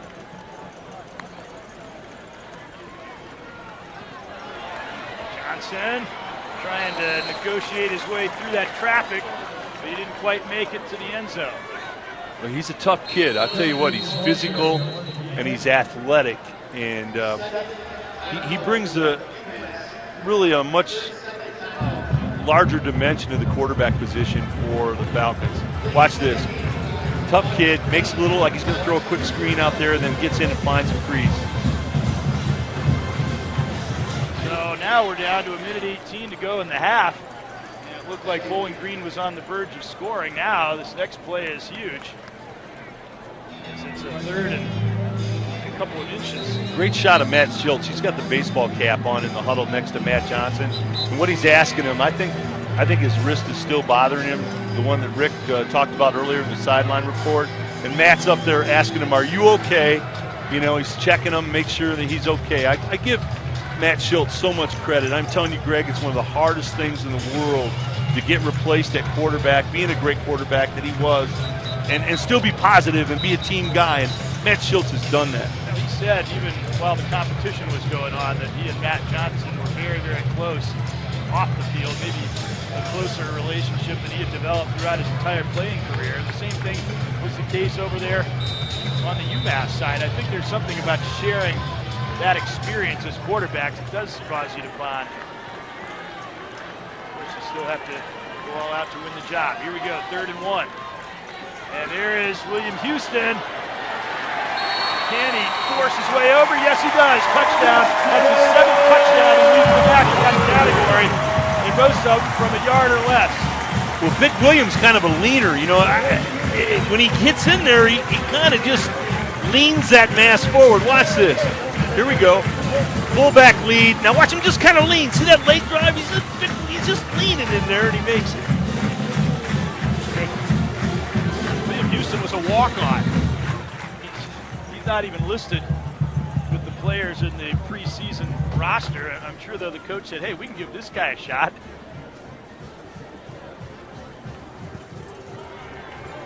262 pounds from Dublin Scioto, and the kick is good. And the Falcons, with 1:15 to go in the first half, have expanded their lead to 14-0.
These are some of the alumni cheerleaders, I think, down there. That one didn't quite work. Yeah, maybe it needs a little more work. But hey, they haven't had a chance to rehearse in a That's while. right. That's right. Well, that was a big, big touchdown for the Falcons. And now Massachusetts got to try to get something going. Well, the Falcons, and credit the big guys up front. You know, the big beef eaters up front, they kind of gutted a very tough, young UMass defense right at the heart of the defense. They ran right at it and kind of gutted it a little bit. UMass has been on the field too long in the first half defensively. They've taken too many snaps, and they got worn down. And then credit Matt Johnson. You saw why he's playing. He's a tough kid who makes big plays. Dudley Giles like to get a sizable return. The Falcons may kick it shorter to prevent that. This is Anthony Farinella. He does the kicking off for the Falcons. Tyler Tate doing the field goal and extra point duty. They are going to go deep, and Giles will get a chance to run it out. But again, the Falcon coverage is right there. Jude I.J. Barima on the tackle, number 34. That's Osborne, actually. It's Victor Osborne on the tackle. I.J. Barima, 14. We're used to wear number 34. And once again, the Falcons special teams continue to perform extremely well. Well, it's kind of an interesting thing to watch. We had the privilege to see Bowling Green in the early Dave Clawson days when they were young and struggling. And UMass reminds me of that team. You know, it's just they've got talent and they've got skilled people and they've got desire, and they're just young and they're football young, and it's going to take some reps, but they'll get better.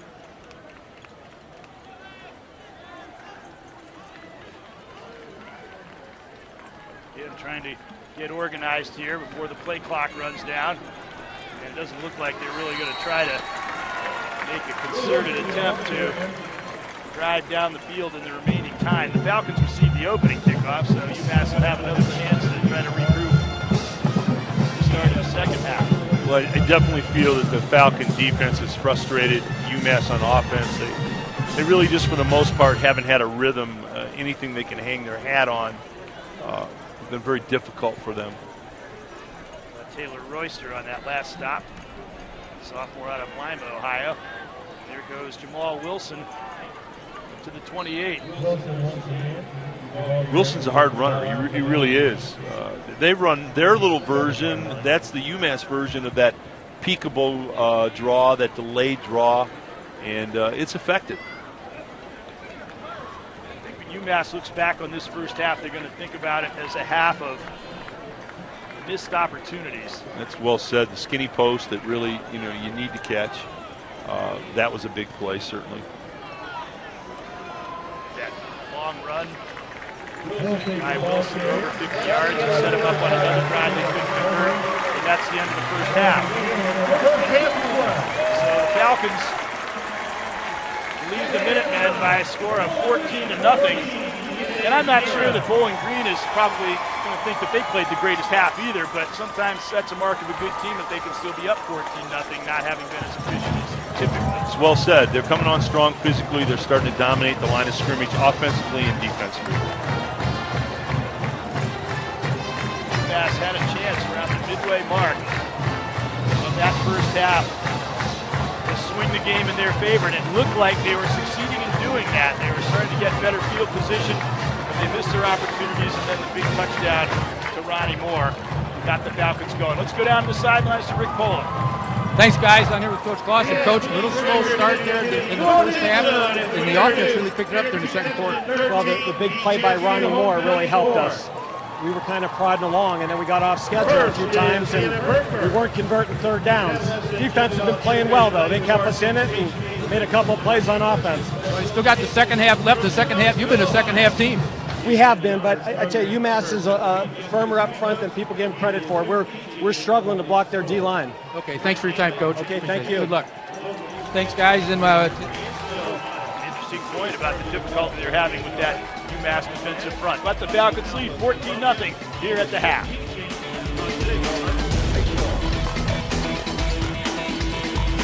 Any last requests, Mr. Baldwin? Mind grabbing my phone and opening the Capital One purchase eraser? I need to redeem some venture miles before my demise.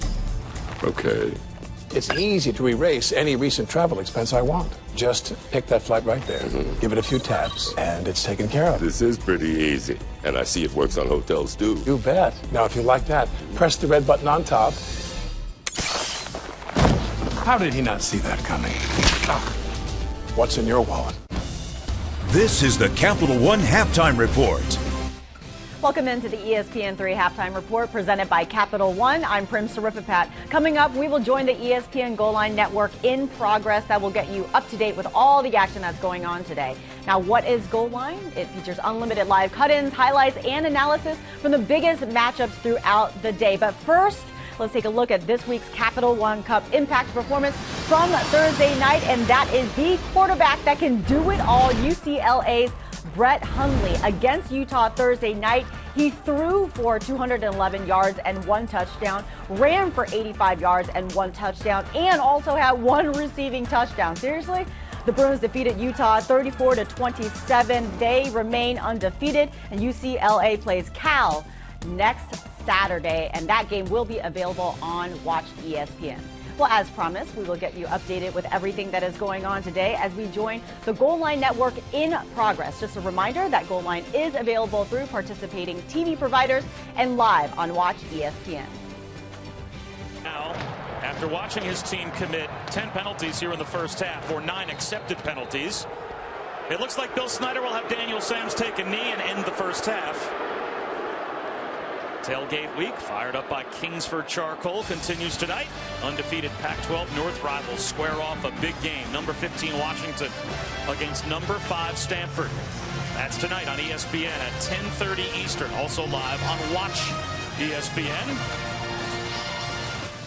Some other scores from around college football. Clemson up 35-7 over Syracuse. Taj Boyd's 13th career 300-yard passing game, tied for second most in ACC history.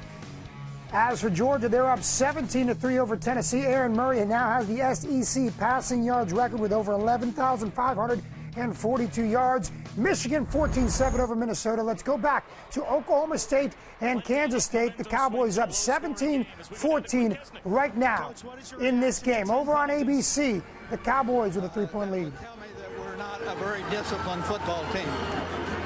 What is the solution to operating an offense now without your two top wide receivers? Just keep doing what we do and hope the younger guys can fit in well and do what they're supposed to do. Will we see more of the two quarterbacks on the field at the same time? Probably. Thank you, Coach. All right, Quinn, thanks very much. The always forthcoming Bill Snyder as he shares his insight on his week. All right, Capital One studio update for you. Washington State taking on Cal. First quarter. Take a look at the rushing attack. 5 yards for a touchdown. Jeremiah Mufasa. That's 14-0 Washington State right now. 14-5 in the second. Back to Clemson and Syracuse. Clemson up 35-7. First and goal. And trying to tackle out even more points before the half. They have a lot of receivers. Yes. Only UCLA has more players, more different players who caught a pass with 20. Syracuse actually had 19 as well to tie Clemson for second. So that's largely as Boyd ran down near the 5. That's largely when you're playing Wagner and Tulane and everybody gets in the game. Well, it's a difference maker, and we talked about it with Terrell Hunt. I mean, some of the passes that he was completing, they were good passes, but they were just a tad late. And that's just because he's a young quarterback. Well, today those passes are either getting knocked down, guys are reading routes. It's just a different level of competition. Pistol for Boyd, who's thrown for 363 in the half. Zach Brooks took the hit and kept churning the legs down to the 2. Terrell Eskridge made the tackle. Third down and goal. Couple of timeouts for the Tigers if they need them. It's one guy, Eskridge, that Chuck Pula and Scott Schaefer are excited about. Out of Miami, Florida. Big physical safety right there. Did a good job of filling the hole like a linebacker. They scored on the third play from scrimmage. Are they going to score on one of the last plays of the half? Not on that one, at least. Jay Bromley penetrated to dump Zach Brooks for loss back at the 5. Well, celebrating. You want to play with enthusiasm, but if you're going to celebrate, I got an idea. Celebrate with your team and your defense. Rally each other up. Don't get that camera pointed 1, 2, 3 me. It's still 1, 2, 3 team. And Scott Schaefer won't like that. He came here with Doug Marrone. The program was way down after the Greg Robinson era. They won only 10 games in 4 years. And a lot of it that they had to do, it's a cliche about changing the culture, but they did. They had a lot of players they were honest with and said, you're probably not going to play. You can stay if you want, but if you want help to transfer someplace else where you might play, we'll help you. And there was a lot of discipline in this program that they handed down. People here locally wondered, how can you do that? That's one of your best players. Doug Marrone, Scott Schaefer, and that stuff. They didn't care. They knew there was a lot of things that needed to change, and they changed them. Scott Schaefer won't like some of that stuff we've seen in that. No, he won't. And the thing that Scott needs to do, and any coach with this type of, I guess, rebuilding project, it's all about recruiting. College football coaching is 95% recruiting. It's talent. All these guys know X's and O's. So that's where they have to win. They have to win against guys that maybe they didn't think they had a shot at. They got to go take a shot at a 5-star, at a 4-star, especially in this area, and especially where high school football is really good, New Jersey. Wow, they're going for it on 4th down. 4th and goal. Well, this might fall into the category you're talking about style points. Boyd dumped for a loss. Jay Bromley again.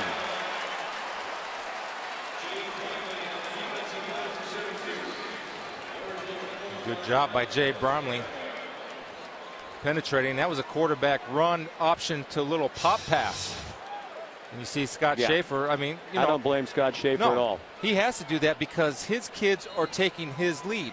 Now the coaching point is to get them on the sidelines and celebrate with your team off of that. But he was directing that at the other sideline. He did not like the fact that they went for the touchdown there ahead 35-7 in lieu of the field goal. And I think it's what you're talking about. You used the phrase running it up. To me, what Dabo Swinney just did is borderline running it up. Maybe that's what you have to do in this day and age, but it stinks. And some people like it, some people don't. Look, as I said again, Sean, It's Clemson's job not to stop Clemson. And I understand both sides of the argument. Seeds are planted in a rivalry. Yeah. Syracuse went to Nebraska in 1983. Nebraska with a huge lead, onside kick, hammered Syracuse that day.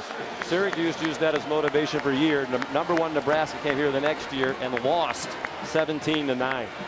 Those kinds of things can last a long time. Halftime, here's Shannon. We noticed that Sammy Watkins hasn't been playing most of this game. What's going on with him? He hasn't been playing most of this game? I think he's played pretty good. Well, we just, working our guys. It's 35-7, and we feel comfortable where we are, trying to get a lot of guys in the game. He's made a couple nice plays, but, biggest I'm frustrated on that last drive right there, last 2 possessions. We should have come away with some points, but defense is playing great. Taj Boyd's been outstanding. Our protection's been really good, with the exception of the last couple of miscues, but good first half. Hopefully we can keep it going second half. You mentioned the last 2 drives. Was there a conversation at all to go for the field goal instead of going for we touchdown? We talked about it, but we're on the road. We got a 28-point lead. If we don't make the 4th down, we don't. If we kick it, then we got to kick off. Chance for a momentum play for them. But we just let's try to get it. If they don't, then they're pinned back here, and let's get to the halftime. Thanks, Coach. Okay, thank you. Take a look at some evening games that we're going to have for you here on ESPN Goal Line, presented by Capital One. LSU taking on Mississippi State. That's a 7 Eastern time game. And how about Ole Miss and Auburn? Then at 8 from Evanston, it's Northwestern and Ohio State. A Big Ten matchup that has all the makings for a classic. And then at 10:30, how about a big Pac-12 clash between number 15 Washington and number 5 Stanford. Remember last year, Washington was the team that beat the Cardinals. Some action from earlier today. This one might be the game of the day. Rutgers SMU, 4th quarter, 35-27. And Garrett Gilbert connects a Jeremy Johnson 13-yard touchdown. So that would mean they would have to go for 2. They reviewed it. It was a touchdown going for 2. Gilbert escapes. Left, right, trying to find something, trying to find someone, backpedals, goes to the side. Can he do it? Going all the way across the field, dragging his toes and making the catch is Johnson. And we have a 35 tie game going to overtime. So now in OT, Garrett Gilbert, 3 yards for a touchdown. Gilbert set 3 records for SMU in this contest and keeping the Mustangs alive. Rutgers ball now. Gary Nova. He'll do some great quarterbacking of his own. Finding Leonte Carew, 4-yard touchdown. We're tied at 42. Second overtime we go now. Nova, again, his favorite target. Carew, 29 yards. Perfect touchdown. And Rutgers up 49-42. But SMU was not done. In triple overtime. Rutgers down 52-49 after a field goal from SMU. They'll punch it in. Justin Goodwin, 17 yards. And that would do it. The Scarlet Knights, they go on to win this one 55-52 over SMU in 3 overtimes. You got to give credit to Gilbert, 484 yards, 5 touchdowns, and 2 rushing touchdowns in this one. Not a single interception. 1 pass away from setting a passing attempt record as well. But Nova, he has 283 yards, 4 touchdowns, a pick and a rushing touchdown, giving Rutgers a 55-52 lead. Elsewhere in college football, earlier action today, it was 8th-ranked Florida State welcoming in 25th-ranked Maryland. Second quarter, Jameis Winston finding Kelvin Benjamin, 5 catches, 60 yards. He had 2 touchdowns. There's one of them. Seminoles lead 21-0. Third quarter we go. Winston again, this time finding Kenny Shaw. One of his 5 catches for 96 yards. That one a 21-yard touchdown. FSU 35-0. Still in the third quarter, Winston under pressure, buying some time. Somehow escaping. 393 passing yards for Winston, 5 touchdowns, not a single pick in that one. A 12-yard touchdown to Nick O'Leary. Take another look. You got to give O'Leary some credit because this catch was outrageous. Florida State all over the 25th ranked Terrapins, 63-0. A note in this one, C.J. Brown did go down for Maryland. Maryland drops to 4-1 as the Seminoles stay unblemished. Winston, again, 5 touchdowns in this contest. Elsewhere in college football, Nick Saban and the Crimson Tide, they were welcoming in Georgia State, who has yet to win a game this season. Picking up first quarter, no score, A.J. McCarron finds Christian Jones, easily walks in Bama up 7-0. Still in the first now. T.J. Yeldon. Alabama just keeps punching out great running backs. And Yeldon there with a touchdown. 6 carries, 51 yards for him. Bama up 14-0. After Georgia State fumbled the ensuing kickoff, now McCarron, he was efficient. 15 of 16, 166 yards and 4 touchdowns. That one to DeAndre White. White had a game himself, too. Take a look at the amazing catch.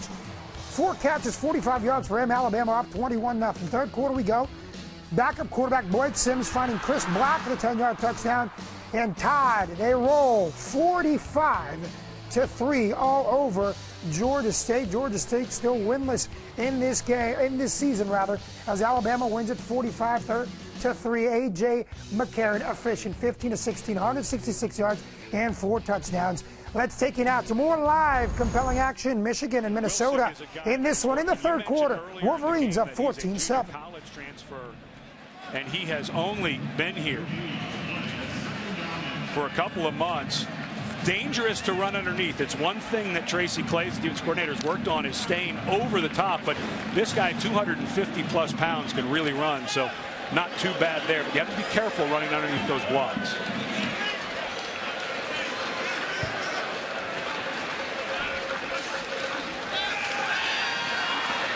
Gardner throws off his back foot under pressure and inaccurately. It looked like he was trying to get it to A.J. Williams, the tight end. And the one thing that they have tried to work at with Devin Gardner is transferring his weight even when pressure comes. That was a wonderful job by Damian Wilson coming late, but Gardner's got to be able to get a little bit of transfer his weight on that. Everything was falling backwards away from that throw. When you saw him against Notre Dame, he had 376 total yards. And you thought this can just be a tremendous season for him, but he has not lived up to that performance since. This one thrown to the goal line, and it's caught by Funchess. Came back to get it at the 2, a gain of 21. What a play by Devin Funchess, his 5th catch. Funchess does a wonderful job going down to get this ball. Starts to die there at the end. Wasn't a great spiral. But Funchess, just a terrific receiver, someone that the coaches are just going to continue. You keep making plays like that, they're going to keep putting 87 in different places. I think they're going to review this to make sure. The ruling on the field is completed pass. The play is under further review. Make sure that the ground did not help Funchess make that catch. He's only a sophomore. Had 8 catches in this game coming in. He's caught 5 in this game. Capital One Cup impact performance player. And how about it? Andre Williams, a running back out of Boston College, 30 rushing attempts, 263 yards, and 5 touchdowns. If there was a college football fantasy, he would have got you at least 50 points. That is a victory, 48-27 for Boston. We hope you enjoy the fast action coverage from the Goal Line Network. We will continue to provide this service every Saturday throughout the college football season. That'll do it for the ESPN3 halftime report presented by Capital One. I'm Prim Saripapat. Enjoy the second half.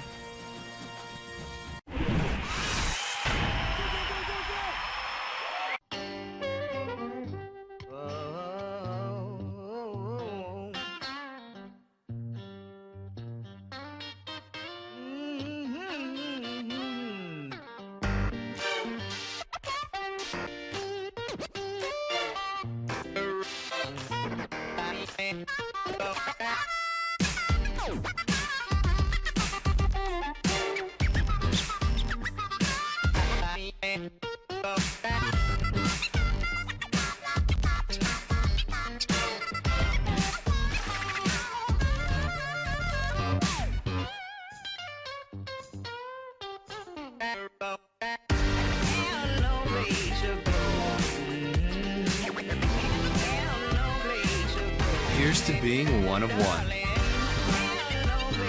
A true one of a kind.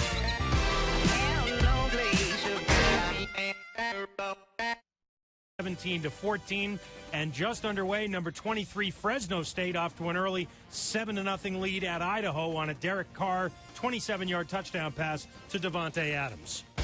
The month of September in college football, Week 5 was where we finally saw a highly ranked team lose to a team that was under 500. And there's the snap, there's the knee. Trickett tosses the ball to the referee. And West Virginia University has shocked the number 11 and preseason Big 12 favorite Cowboys of Oklahoma State. Part of our September storylines on College Game Day, thanks to the Mountaineer Sports Network from IMG. College Game Day is built by the Home Depot. Trevor Manich, Brad Edwards, Ryan Russillo.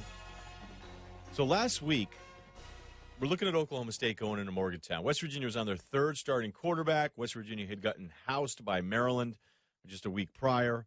And that Oklahoma State, the preseason media favorite in the Big 12, loses there. There haven't been a lot of upsets. There certainly haven't been any upsets that you would say changes the national championship picture. But is that the biggest upset of the season so far? I would say so. Yeah, I mean, even though they weren't in the top 10, that one was totally unexpected by me because, as you mentioned, West Virginia had been so bad up to that point that even though Oklahoma State hadn't really been tested yet, you felt like a game like that wouldn't be an issue. And now we're seeing Oklahoma State struggle again today, so who knows? But, you know, at this point, nobody's really thinking much of the Big 12. I mean, they're still not a team from the Big 12 that's ranked in the top 10.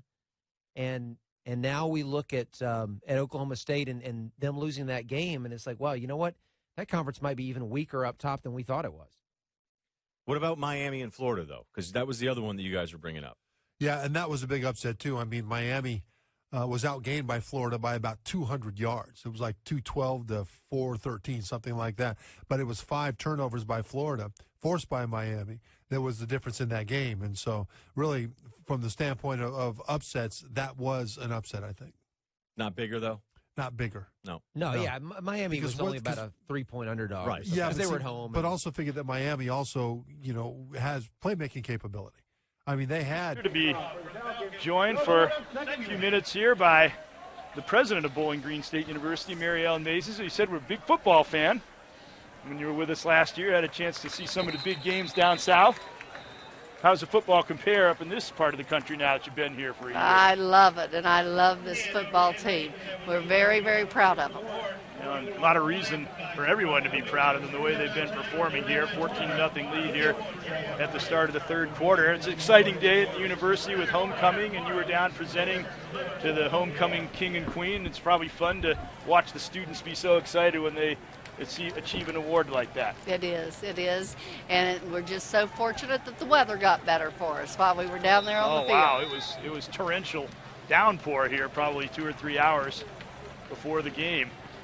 Opening play of the second half, and there is Wilson, who is easily the most effective runner for Massachusetts in the first half, carrying the ball. He had 106 yards in the first half, largely due to that 51-yard scamper that he made. The one little cutback run he had, which was a great run. It's just you can see that UMass is young, and they're going to struggle a little bit moving the football. It's just a lack of football experience and reps, but they'll get better.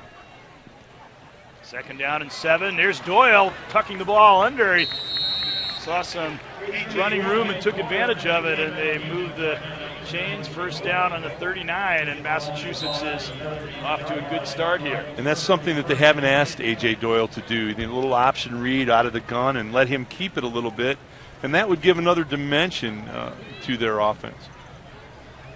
They've got to figure out a way to start making some 1st downs and their defense a little rest, but they're stacked up in the backfield. And the tackle was made there by Brian Thomas for Bowling Green. Take a look at the numbers from the first half. He said Wilson cleared 100 yards, so did Travis Green for Bowling Green. Matt Johnson aided by that one big play for the touchdown. And Ronnie Moore, 2 receptions, 48 yards, and that too, the lion's share of it came in that big touchdown play.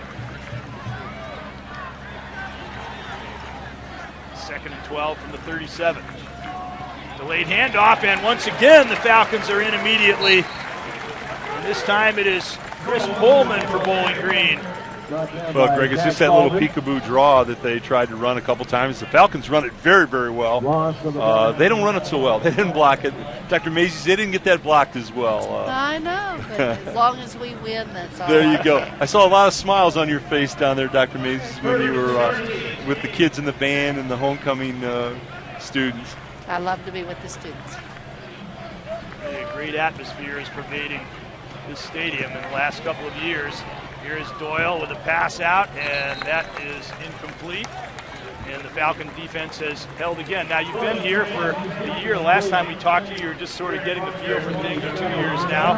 But during that 2 years' time, it's been sort of your sense of the university and maybe the direction in which the campus is going. You probably have a better sense of that now than you did when you first arrived. I do. I mean, I think we're doing well. We just admitted our best academically prepared freshman class in the history of the university. We just went up 2 rankings in U.S. News and World Report, and we're in the Congrats. top 100. Yes, so pleased about the national visibility we're getting, and certainly just was at a MAC meeting this week and getting many compliments about our football season, but our volleyball team is good. We're looking forward to the winter sports, so it's been a good year thus far. Got champions last year on the volleyball court, in fact. Dr. Mazies, you've always been a leader, and it's kind of interesting to me today. It's unusual times. You know, we've had an arcane economy for a while, and you know, with the state limiting funds to high schools and colleges, it puts you in a position to find new ways for revenue, find new ways to be more resourceful with what you have. Is that the challenge going forward, Dr. Mazies? Is that something that you're going to just, you know, you're going to have to work with and deal with?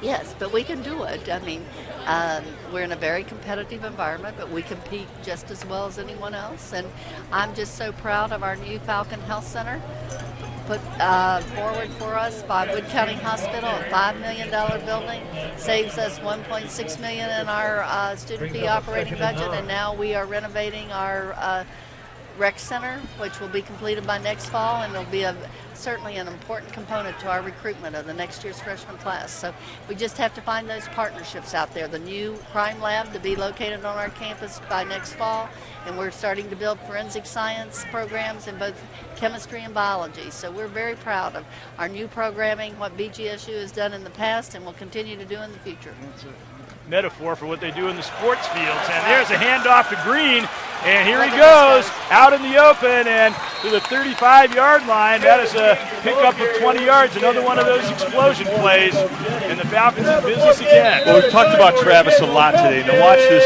this play. It's a nice design up inside, and Travis has the ability to read the crease, to get outside, read his blocks. He's an explosive runner. And you know, you always feel like he's a step away from going. He's one of those kind of runners that you just think, you know, one more step and he's gone. Gives him a first down on the 35-yard line. Falcons looking to try to blow this game open. Some more good backfield faking, but that time they didn't go for it. Green, your ball carrier. And Green is brought down by number 49. That's Galen Clemens, one of the veteran defensive linemen on this Massachusetts team. But I was saying it's kind of a metaphor of the sports. Of the Mid-American Conference teams, they have competed extremely well. The record number of bowl teams from the MAC last year, and competing against the nation in bigger conferences, and you're showing that the same thing can be done in other areas besides the athletic field. That's exactly right. It's on the field and off the field that we will compete. 2nd and 10 from UMass 35.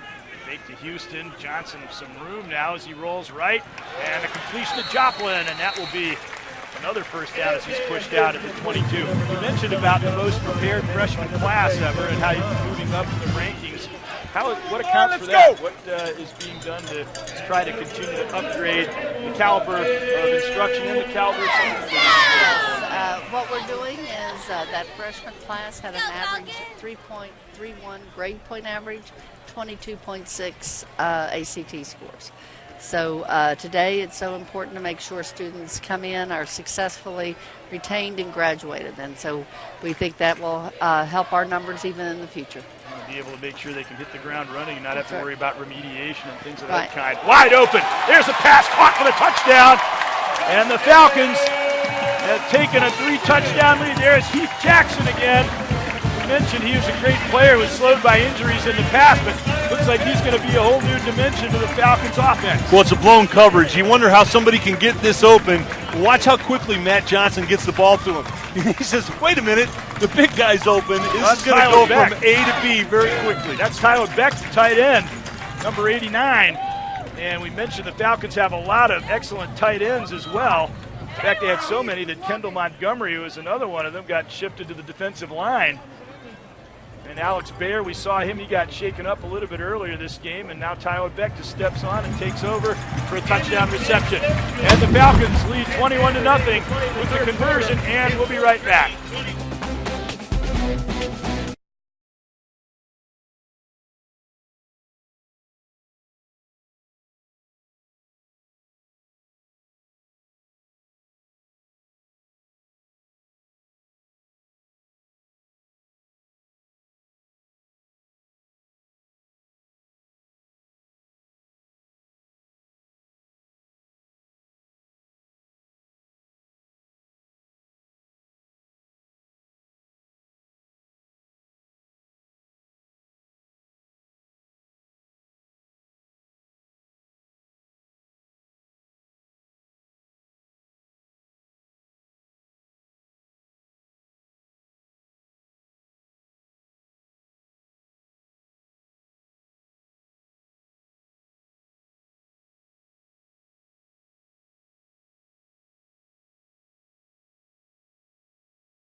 Exclusively on Buckeye Cable System is presented by PNC Bank, for the achiever in us all. Banner Mattress and Furniture. And by Yark Automotive, just what you're looking for. Falcons now lead 21-0. That's what they needed to do, is establish control early in the second half. A 5-play, 56-yard drive. Tyler Beck, a 23-yard touchdown reception. He won't get too many easier ones than that. I don't know how you lose the big guy. You know, I mean, seriously, he's a big man rambling down there. But I'll tell you what, as soon as Matt Johnson saw that the big man was running free in the secondary, he got the ball to him very quickly.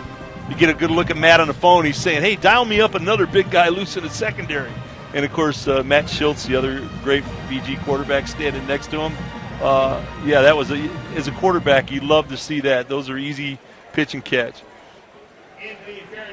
Tyler Beck played in the Big 33. That's a prestigious all-star game between Ohio and Pennsylvania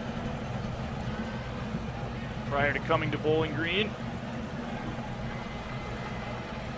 And it is 21-0, and now UMass has got to get something going. They have no more time to waste. Take a knee on that ball. Down for a touchback. And one of the guys they need to get going in this game is Tajay Sharp. They had him open earlier in this game for that ball that he couldn't bring in, but as you see in some of these highlights of the earlier games from Massachusetts, he is the guy who can get him going. Well, he's a good route runner. He's very smooth. He has good hands. You know, it's oh boy, that's a nice back in line route.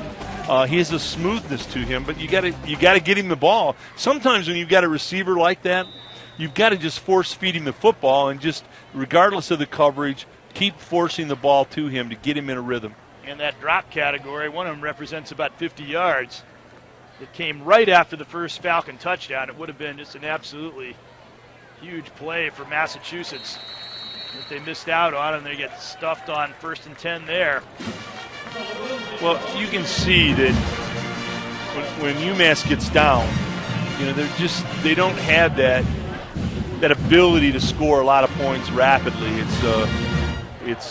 They just don't have as many weapons right now. They're young and they're developing those things, and they're developing the scheme, and that puts them in a real difficult situation, and it puts our young quarterback in a difficult situation.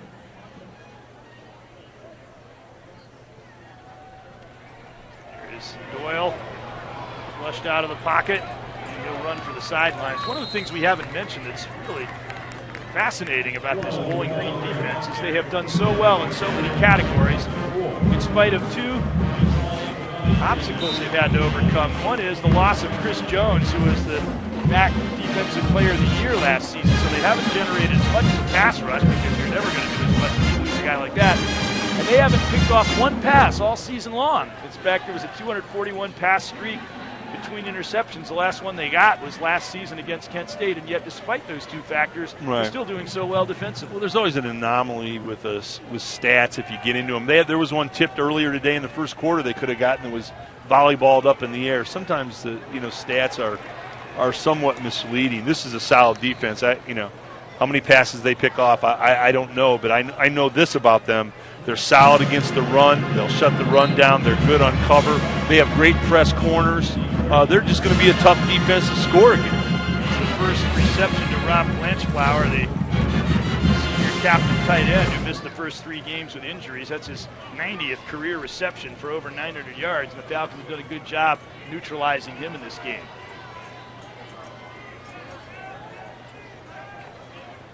You get the first down there, 1st and 10 from the 35. Doyle feeling his way along, but wrapped up by Paul Swan, a veteran Falcon linebacker. And even back in the lean days, 2 and 10 in 2010, it was evident that Paul Swan, number 33, was going to be a good one. Yeah, he's a player. They tried to run a little speed option there, and A.J. Doyle didn't pitch the ball. He read keep and cut up inside. Paul Swan is now one of the veterans on the team. He's one of the captains. He's an all-state Wisconsin linebacker. And he's quick, conference champion relay runner. High school, that pass was incomplete as again they went for Blanchflower, but he couldn't hold on.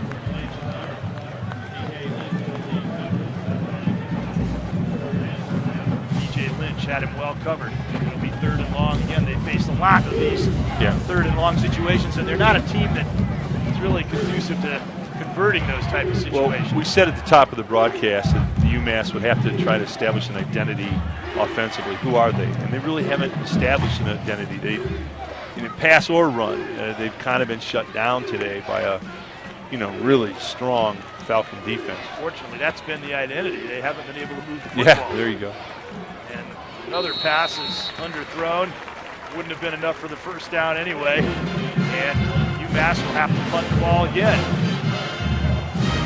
7:42 left, and Tajay Sharp has yet to really make his presence felt in this football game. He was the MSG Athlete of the Year prior to coming to UMass from Piscataway, New Jersey.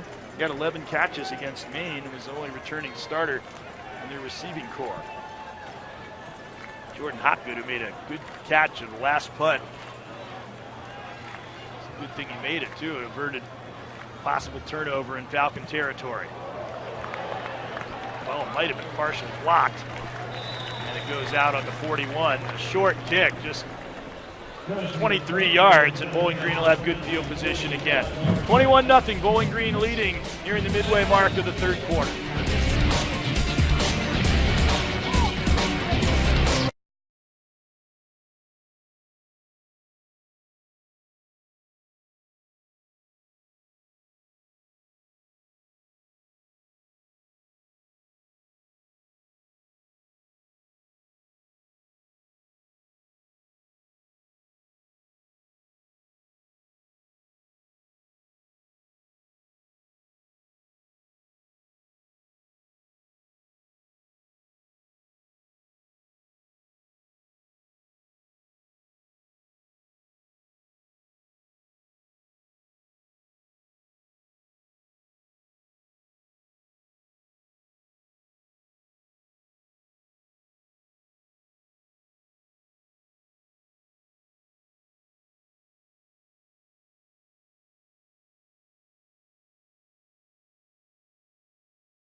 Leading 21-0 over UMass. They have been slowly but surely taking control of this football game, and now with good field position, they have a chance to really put this thing under control. Here's a look at our Banner Mattress fan cam on homecoming. They always have a good crowd. They braved their way out despite the fact that, as the president mentioned, we had very severe.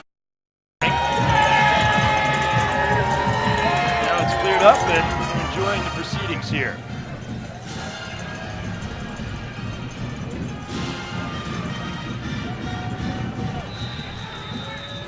chance to really put this game in a stranglehold now. Massachusetts really needs to make a big play of some kind to turn the momentum. Big handoff to Green, up the middle. That one is caught. And there is Heath Jackson. Sometimes hard to differentiate 89 or 85 back on that last touchdown pass. The point I made still stands. He's a guy who could really be a big playmaker on this team. Yeah, the ball fake makes it. It pulls the linebackers up tight and creates a seam for Jackson to make that catch. Matt Johnson's ball faking today has been exemplary, just tremendous.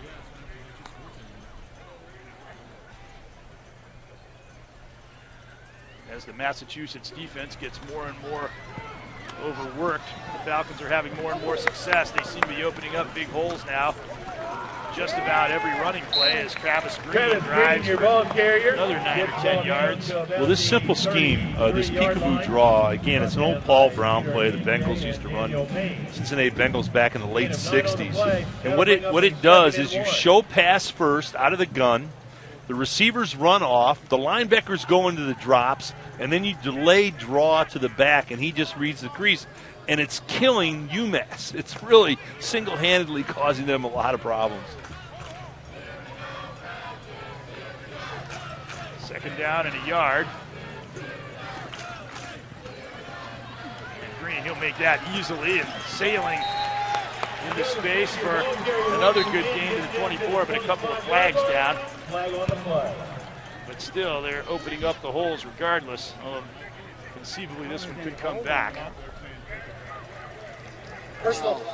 Grasping and twisting the face mask. Defense number 4. Half the distance from the other run. Automatic. First down. Nope, went the other way, and a frustration type foul there. That really puts Mass in the hole. The time of possession in this ball game has been doubled up. The Falcons have possessed the ball twice the amount of time. Get a look at the face mask there. Boy, yeah, he got it pretty good. They've possessed the ball twice the amount of time that the Minutemen have, and that means that the Minutemen defense has been out on the field twice as long as the Falcon defense, and they're worn down. They're beaten up a little bit. They've been game. They've been tough, and they've fought hard, but they're worn down, taking too many snaps. First and 10 from the 12, and Green gets inside the 10-yard line. We've gotten a good dose of Travis Green today, and you can just see the potential that he has. He can run between the tackles. He can catch the football.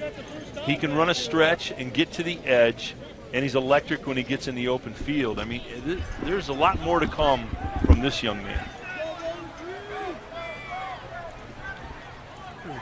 Converted wide receiver.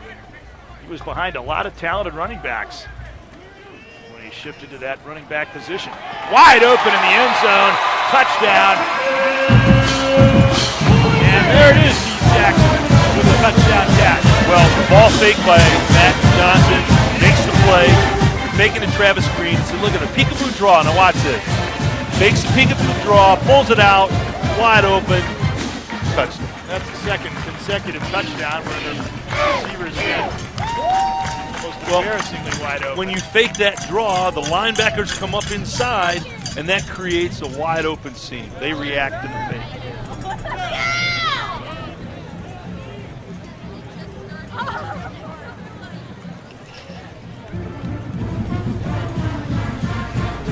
Extra point. Get on. The Falcons lead 28-0 over the Minutemen with 5:10 to go in the third quarter.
It's almost a carbon copy of last week's Akron game where it was competitive for a half.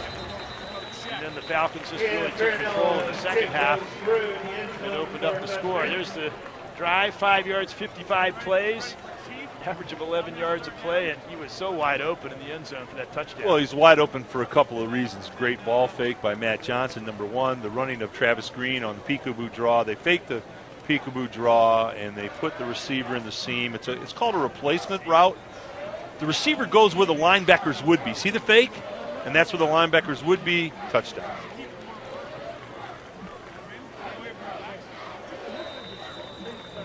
Jackson made an honest man out of me. He caught a touchdown pass. Well, he was looking to bail you out, absolutely. 1st and 10 on the 25. Maybe they tried to take a lesson from the Falcons with some backfield faking, but it didn't avail them anything. Wilson was stopped. And on the tackle there is Justin Ford, a 6'1" redshirt freshman from Grand Rapids, Michigan. The Falcons are still a very young team. Last year, 2/3 of their roster, believe it or not, was freshmen and sophomores for a team that went 6-2 in the MAC. This year, even with that added year of experience, it's still 63% are freshmen or sophomores. They actually have 3 more of them on the roster than they did last year in terms of pure numbers. That ball is caught, but Paul Swan is right there to prevent Ricardo Miller from making any further gain on the play. Ricardo Miller, interesting guy. He's a Michigan transfer. He played on the team that won the Sugar Bowl. He lettered for Michigan, and he made his Michigan debut on special teams against UMass. You see a new quarterback into the game now is Mike Wegson. We talked about him. So he's got a former Wolverine to go to, a Tennessee-Michigan connection perhaps. Wegson was a great star high school quarterback in Tennessee. He passes the ball out on the left, and that is a ball that is caught by Blanchflower for the first down. Well, you can see the ball comes out of Mike's hand a little differently. Wexton, it goes from A to B pretty quick. It's the wrist is on top. It's a tight spiral. He's got a nice passing motion. Wegson's older brother played tight end for the Tennessee Volunteers. And he can run the football too, as you can see. He is a starter in 11 of the 12 games. Doyle started the other one last year. He started the first couple of games this year before Doyle really kind of took over. But that's still an ongoing competition. Yeah, and he ran a speed option, and he was very decisive. He read the defensive end was soft, so he took the inside route. Speed option again, same play the other side. He just finds a slight opening. You know, Greg, you were saying that he lost his job, but you know, when you're playing quarterback is more who you start against. You know, if you draw a start against Wisconsin, Vanderbilt, and Kansas State, that's going to be a problem. You know, it really, quarterback is a lot who you start against. It's tough to put up numbers against that kind of schedule. Of course, last year it was tough all season to put up numbers with the brand new team at the bowl subdivision level. And Wilson gets close to the first down. Gates stepped up to make the tackle. It'll be a 3rd down and 1 situation. It's been a good day for him. There, Wilson, he had 100+ yards in the first half. It'll probably be a career day for him by the time it's all said and done. Hey, UMass is well coached. They have good football players. They're physical. They're tough. But you watch the two teams, and they just need to have more explosive plays on the offensive end. They can't let their defense stay out on the field that long. 3rd and 1, trying to climb over for the first down. Wilson, I'm not sure he made it. There have not been a lot of UMass receivers running free in the secondary today. You watch this. Does he make it? Little wedge right up the middle. Nope. 4th down. Maybe you got a half a yard. He needed a full yard. Now what you do here, Greg, is you constrict. You put the tight formation in. You fake the wedge, and you look to make a play. Why not? Now they're going to do it again. If we can't get a yard in 2 plays, something's wrong. Wilson got it that time. Oh, no, he didn't. Good fake again. Ball ended up being thrown away. There's a flag down. I like the call by Coach Molnar. That's what you need to do. Offense number 64. 5-yard penalty, 4th down. Well, that's a mark of a young, inexperienced team when you go offside on a 4th and 1 like that. He's called on Jonathan Fry of redshirt, or pardon me, 64.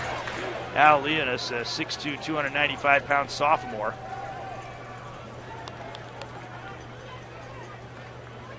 Fourth and 6, that changes things a little bit. They're still going to go for it, though. Well, why not? With 28-0 score, and they're in Falcon territory. That's exactly right. Why not? Can't think of too many good reasons not to.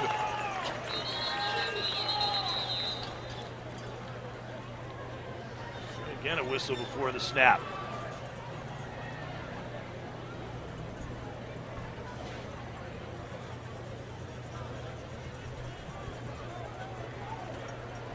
Please read the game clock to 1:10. They're going to give him an extra 15 seconds. I don't know that that's going to avail them much. But for accounting purposes, you get it right.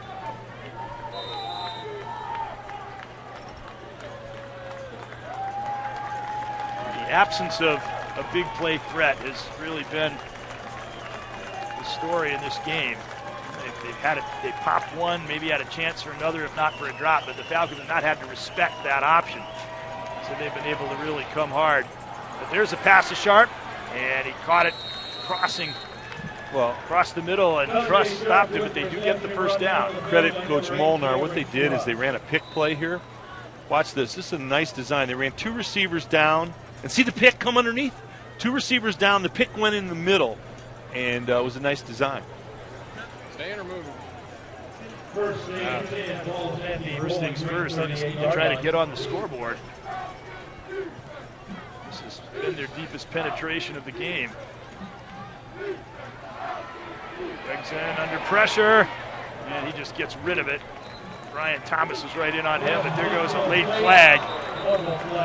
And that is likelihood going to be a late hit. I believe there's another flag down too.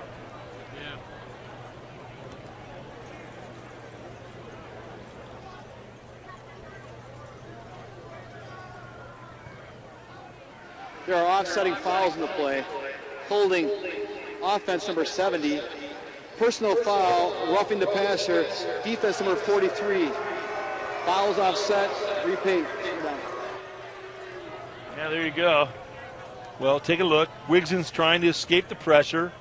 And let's see. I'm not buying that one. It is what the Stripers say it is, however, but... let's put it this way. Could have tossed him down with a lot more gusto than he did. Yeah, although he probably didn't have to put him down at all. I'm not buying that one, but the Stripers are always right. That's one thing I've learned. That was the reasoning, I'm sure, anyway. Handoff, and Wilson got about 3 yards. Ball Wilson, your ball carrier. And that will, in all likelihood, be the final snap of the third quarter. So Bowling Green, they scored late in the first half, and now twice in the third quarter to turn 7-0 into 28-0 heading into the final quarter. And at the end of the third quarter.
Ready for the fourth quarter.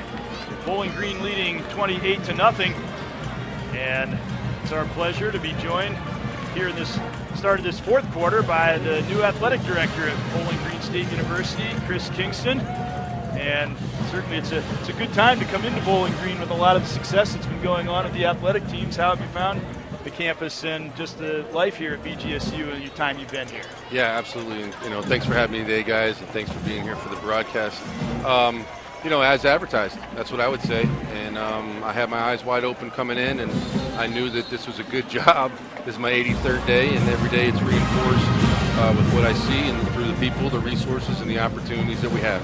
Chris, Greg, I had an opportunity to hear Chris speak at a function when he was introduced to the community, and I'll tell you, Chris, I've heard a lot of talks, from coaches and ADs, and Greg, I got to tell you, I kind of wanted to suit up when Chris got done. I love the passion and the enthusiasm, and even more, Chris, you can tell when it's real. It's not contrived. You have. Where did you get that emotion and passion for your job? Well, I just know that I know one thing: you can't be lukewarm. You either got to be hot or you got to be cold. And so I want people that are hot. Right. And I think that every day is a game day. I put that on my steps. There's two ways to get into the SIBO. There's our first interception for Bowling Green this year. The flag goes down if it doesn't nullify it, as the ball was brought in by Paul Sen. Paul Sen, who blocked a field goal and took it 56 yards for a touchdown. It was a #1 Sports Center play for a whole week. And we'll see whether the flag has a bearing on this. Prior to the interception, holding defense number 39, 10 yards from the previous spot, automatic. And so the no interceptions record still stands, but I guess that's to your point earlier. Sooner or later, the ball's going to just bounce in the hands of somebody, Right. and that's it. They'll get one. But your message on the steps, Chris? Oh, so I was saying, this building here, the SIBO Athletic Center, has two steps to come in. One's for basically general public and everything, and the other one's just staff, primarily some coaches. So on the steps, as you walk up, it says, every other step has words on it. It says, every day is a game day for an administrator. And I believe that, I don't have a win-loss record. I don't get practice days, and neither does my staff. And so we have to bring it every day, and that's who I want to surround myself with, so we can do what we need to do for the coaches and for the student athletes. Love it. Good philosophy. President Mazies was saying the same thing. You got to compete in the academic arena in the same way that you do in the athletic arena. And I want to say, having to do with the enthusiasm and so forth, at a volleyball match earlier this year, Brigham Young was playing, and I noted at the end of the match, it was a close match, it went 5 sets, and you went down into the student section, you sat amongst the students and rooted and cheered and was part of it with the students, and they really seemed to enjoy that. I thought that was a great message that, hey, the students are part of this university and you're open to them. Well, the students are the university, and the reason that we are all here is because they're our students. The reason I'm here is because they're student athletes specifically. So I love getting around the kids and the student. Yes, now we got it. Now you got the interception. I told them they'd get it today. And it is Rylan Ward who ends up getting it back out to the 20-yard line, and there's some more of that spontaneous enthusiasm there. Well, if you build it up conversationally, they will get it done. If you build it, they will come. Yeah, they will come. I told them today, I said, I hope it rains all day because they're going to throw it and you're going to pick it. Now he threw into double coverage there, and Ward was in perfect position to come down with the football. Guys, this Falcon defense is the real deal. I mean, let's face facts. They can close down the A and B gap on a run. They press cover people on the outside, and the safeties are tough. They're the real deal. Got to take a quick break. We'll be back more. AD Chris Kingston, the Falcons leading 28-0.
Rylan Ward with the interception, and something you were saying, Chris, is that even though the defense was performing so well and ranked top or near the top in so many important categories, it is something that you want to get that first interception. It is something that kind of maybe weighs on you a little bit, and certainly you can see how happy he was to get it there down on the sideline. No, and he's happy. He's not just happy for him. He's happy for the team.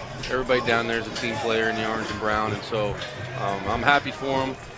Proud of what they've been able to accomplish, and that's the thing about this team that's so special. It starts with the coaching staff and the ability to go in at halftime and make adjustments, and then the talent of the student athletes to come out, those football players to come out and internalize those adjustments and execute. And I'm going to tell you something in a minute right after this play. What you just said is really borne out the Falcon performances in second halves of games. And there is Johnson for 4 yards, and you continue. That's a kid's an athlete right there. All right, so, hey, the bottom line is, Tulsa game was 6-0 at the half. It should have been 6-6. They missed 2 field goals. We couldn't score to save our lives. We come out at halftime, boom, first possession, score. Kent State, geez, that was a ping pong match. Whoever was going to have the ball last, unless we had halftime. And so you always have to have a plan. I learned this in the Army. You always have to have a plan, and then you got to fight the plan. But guess who doesn't follow your plan? The enemy. Okay? Yeah, and so when the enemy doesn't follow your plan, you have to have the wherewithal to ditch the plan and fight the enemy. Quit fighting the plan, fight the enemy. And that's what these guys are able to do. The coaches, look at Andre Gibbons' breakthrough. He had a big gainer last year against West Virginia. Now he's got another big explosion play to his credit. 48 yards there. And I'm going to tell you something right now. We've been running the ball like that all game. But the coaches saw something. The coaches saw something, and I don't know because I'm not smart enough. Maybe they pulled the tight end to be another pulling guard. They've done something to go after the mic, go after the will, to create that. We've been running that all game. Yeah, but they've made an adjustment, and that our guys have been able to internalize and execute, and that's why, it's phenomenal, this team. Chris, you've gutted him with that peekaboo draw. You show pass. The linebackers vacate the area, then you give on the little peekaboo draw, and it's a picket play from there, and it's devastated UMass. Right, but it's something that we couldn't get a lot of traction in the first half. Johnson going for the end zone and just broken up there at the last moment by Andre. You mentioned about the military analogy there. How did you end up from your military background, which I know you were very proud of when you were appointed the athletic director? How did you end up from that to your present position? Well, when I ended up working at West Point with the cadets, I had an opportunity to work in the athletic department. So I was one of the 7 active duty uniformed personnel in the athletic department, 25-team Division I intercollegiate programs, intercollegiate athletic programs. So it was there that I figured out that that's what I wanted to be when I grew up, and I just stayed after it and had a chance to go to NC State from there, and then this job opened up, and this was it. And off, and there's another good run by Gibbons down to the 20. Greg and Chris, we're talking to the outstanding AD at Bowling Green, Mr. Kingston, and there's the play right here, guys. It's that peekaboo draw. They show pass. Everybody runs off the corners and the safeties. The linebackers drop. Then you delay draw to the back, and there's nobody home. And it's an adjustment that UMass hasn't really been able to make in the second half. They just haven't been able to deal with it. That's right, because we didn't execute properly in the first. But that's what I'm saying. The coaches have diagrammed it. They've gone into the locker room. They have the emotional intelligence to reach the kids where they're at and explain what's going on. And so the guys have obviously been able to figure it out and then come out here and execute. And Johnson, he got dropped behind the line of scrimmage there, as he just ran out of time. Justin Anderson, now he's from Maryland, and you're from NC State, that ACC background. Time out. Maryland, Big Ten. Go ahead. Now they are. I'm from Virginia. I can't see Maryland as anything other than the ACC. Yeah, that's a tough one but in the past, that's a tough one to figure out. Fair enough. But being from NC State, was the MAC on the radar screen as a really up-and-coming conference back before you even came here? Yeah, there's no question. And I would tell you that being in the ACC especially, when you're looking for what we call buy games or guarantee games, you get a little nervous when you talk about the MAC. I'm not going to say anything about anybody, but, you can go Conference USA's, Sun Belt, whatever. The MAC, you get nervous. Long pass. They're nervous now. And the ball was almost caught in the end zone for a touchdown. Chris Gallen had it, and we've had a few of those that knocked away when he hit the ground. What Chris did, he's a physical receiver. He's got a go route on the sideline. And I don't know if you get to see it or not, but when receivers push off, if you push off low, the stripers don't see it. Chris gave him a little push low, created some separation, and had an opportunity to make a big play. Matt Johnson put it right where it needed to be. And there you see that. Falcons still lead 28-0, timeout on the field. Let's take a break. We'll be right back. Beat UMass.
.36 to go in the fourth quarter. Bowling Green leading 28-0. I will never get used to Maryland in the Big Ten. I'm sorry about that. It seems like an oxymoron to me. I'm not sure. And take a look. There is the rebuild is complete. This is a very interesting statistic. Bowling Green went from 2-10, then a 3-game win increase to 5, then 3 more to 8. Only 3 other teams were able to do that.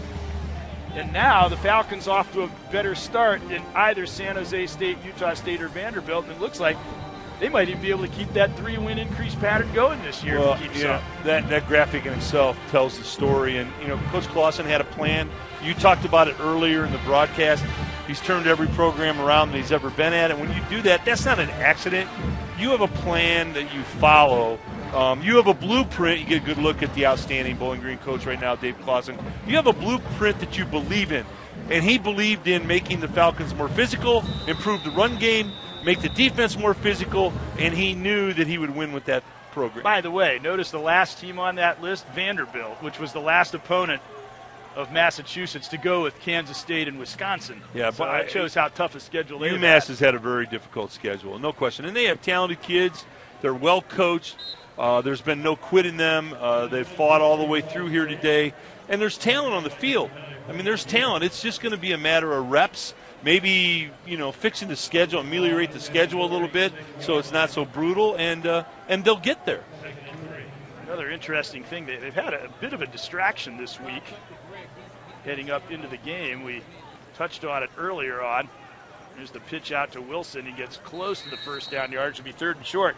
We talked about how kind of an old school type of approach to things, and they did things such as practice where they would get the players together and they'd have wrestling matches, right, and they would have boxing matches, and they would do things to kind of challenge the players physically and really get into confrontations and getting them used to game action. Right. And there's actually a petition being circulated right now at UMass, some alumni basically saying that they don't consider that to be an appropriate way to conduct workouts, which is funny because you were telling me that you did that a lot back in your playing days and it was considered normative. Yeah, in the 70s in college, what you did is they matched you up and you boxed by position.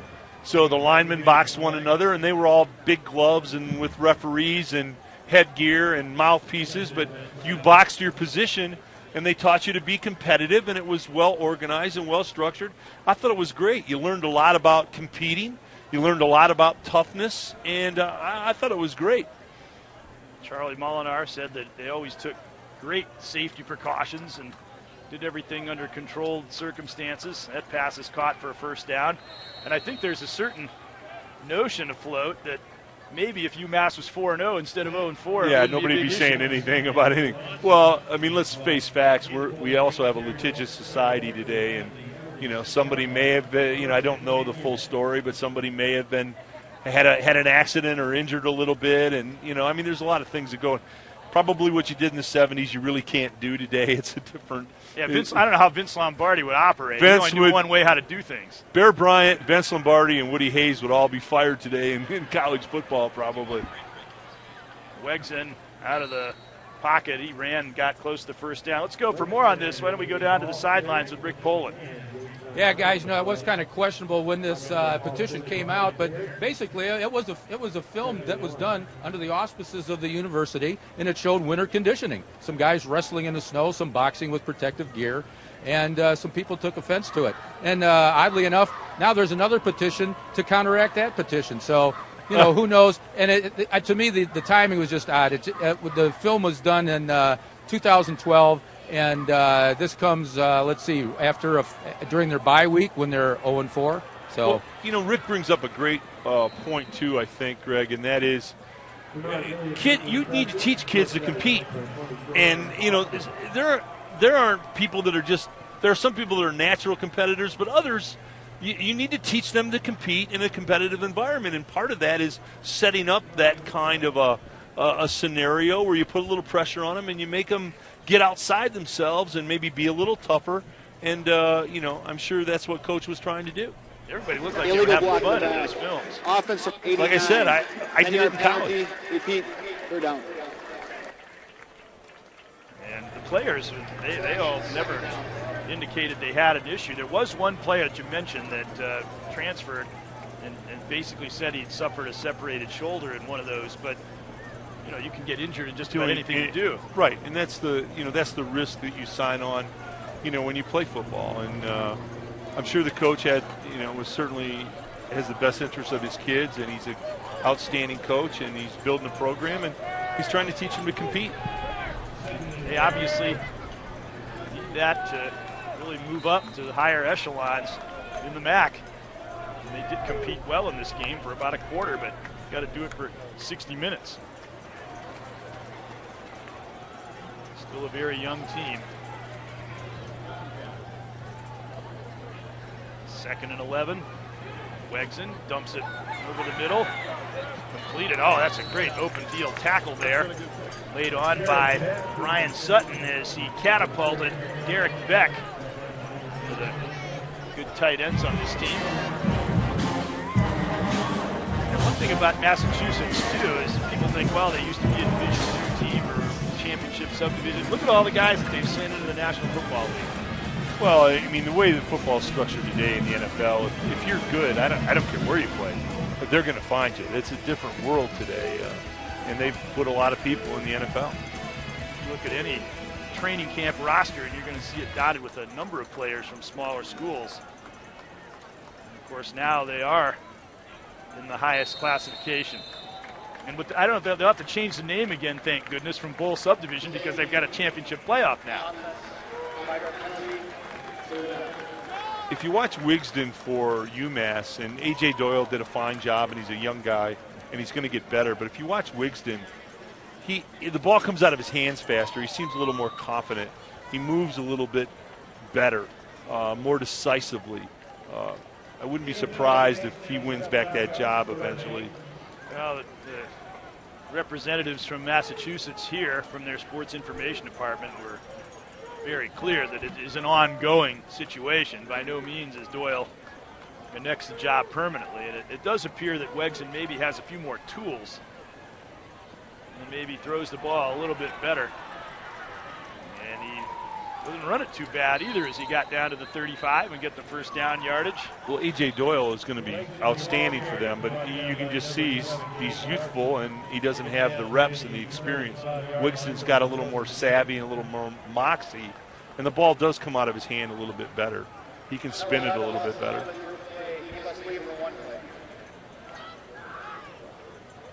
So now they're bringing Doyle back, giving both of the quarterbacks some reps here late in the game. And Wegson actually, he lost his helmet, so that's why he ended up leaving. The points of emphasis for the protection of the players. A broken tackle and another broken tackle, but the third one will not be broken. Lorenzo Wood was stopped on the play by Paul Swan. Well, they're basically running the same play that the Bowling Green Falcons have hurt UMass with all day. That little delayed draw, picket draw, but to no avail.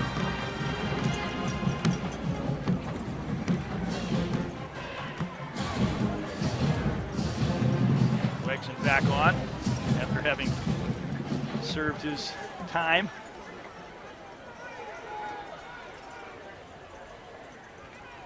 Trying to get his team on the scoreboard, at least.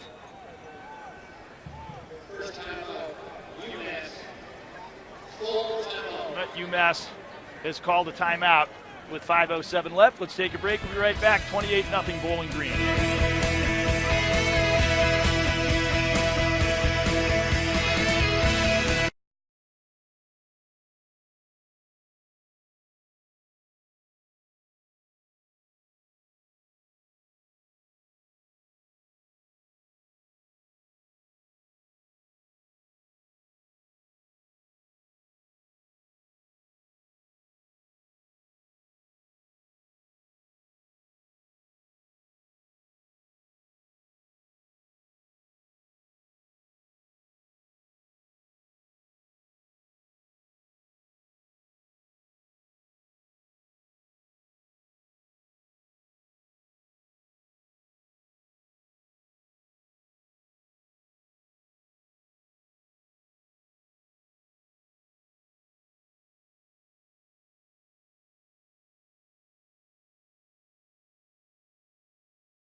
Bowling Green leads UMass 28-0, just over 5 minutes to play in the game. And UMass like to certainly break the goose egg if they can, so they want to plan things out. Let's go down to the sidelines to Rick Poland. Well, thanks, guys. Hey, if there's any question about Charlie Molnar's ability to turn this program around, all you have to do is look at his resume. He was the offensive coordinator and a quarterbacks coach for 11 years and 17 years, respectively. And, hey, he came from Notre Dame. He was at Central Michigan. He helped turn those programs around. In 2006, he coached the MVP in 3 different postseason games. So the guy can coach, and all he needs is some time, just like it took at Notre Dame. Back to you. I'd say he knows some football. Yeah, and Rick's, that's a good point by Rick. It is a process. Sometimes people don't want to hear that because they have no patience, but it is a process to put a program together and rebuild it. Well, look at Dave Clawson. He did it at Richmond. He did it at Fordham. He's done it at Bowling Green. It was a gradual process. It took 2 and 3 years and a complete restructuring of the program in each case. But in each case, he turned him into a very, very solid program. That's why he is where he is today. If it were quick and easy, everybody would do it, and most people can't do it. Yeah, so. Some guys can do that. They come in and, wonder of wonders, you go from last place to first. Well, they inherit probably a pretty good team normally. And if they do that, does it maintain itself? No. When you do it by steps and stages, you're building a doing program. it for the long term. Right. You're building a program. Wigson, play action. He's going for the end zone. Sharp, caught, touchdown. And Wigson comes out and gets UMass on the board. Well, nice throw by Wigston. You know, the ball does come out of his hand very nice. It's a back shoulder fade. Take a look. He makes a little draw fake. Back shoulder fade. Here it is. Put it in the right spot. Nice throw.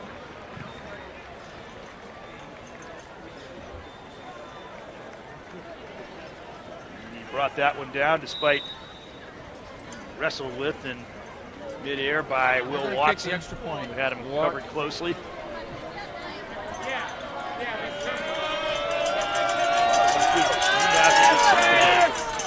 Take back home with them. They convert the extra point, and it's 28-7.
8-7 Bowling Green leading, and the cheerleaders, they were able to get their adverse weather gear and a little bit more free in their maneuvers now. And they're in good spirits, as are the fans that remain here at Dwight Perry Stadium. Boy, there's a good name for a team like this, Messiah.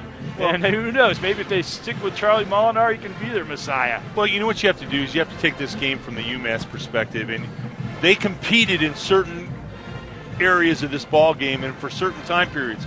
That first half, they really competed. Their defense was outstanding. Offense, sputtered and was not consistent. But what you do is you point out to the kids, here's where we competed. Here's where we're in this ball game. And we have to take that and magnify it out over 4 quarters. That's the difference between a team that is struggling to get a win and a team like Bowling Green that is winning. They compete the whole way through, and it's just a process of learning that and understanding it. There's Ronnie Moore, whose touchdown gallop made the difference. Here's a look at it. I don't think he'll be playing anymore, but Chief Kikoweva, we mentioned both centers were from Hawaii. There's a story we got to tell there. The reason they call him Chief, because his parents really were chief in a refugee city in Hawaii. And it actually means, his name actually means wandering chief. And what happened was is that when foreign infiltration came, they lost power, and so they were set to wandering.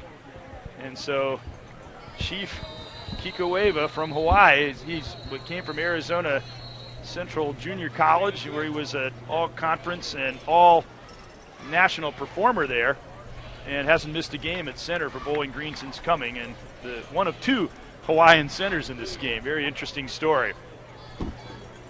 Well, I think it's safe to say Bowling Green will win this game. Let's take a look at how the MAC East will shape up. That being the case, Bowling Green would go to 3-0, and obviously they'd have a leg up on everyone else.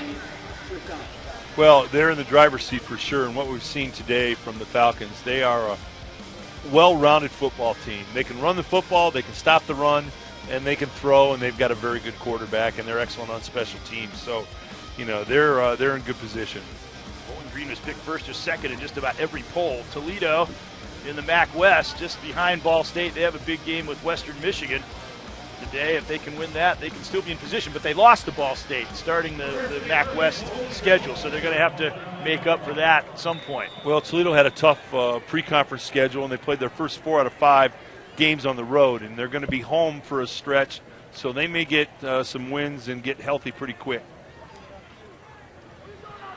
We'll have that UT Western Michigan broadcast, in fact, coming up, so stay tuned for that. And Matt Schultz into the game, 3-year starter for the Falcons. He was on pace to become the all-time leading passer in the history of Bowling Green State University. Very unforeseen for him to not be the starting quarterback this year, but a very class individual, and he'll be out there doing the best he can, and he'll be ready to answer the call if needed this year. I respect so much what Matt Schultz has done. He didn't cry, pout, or complain.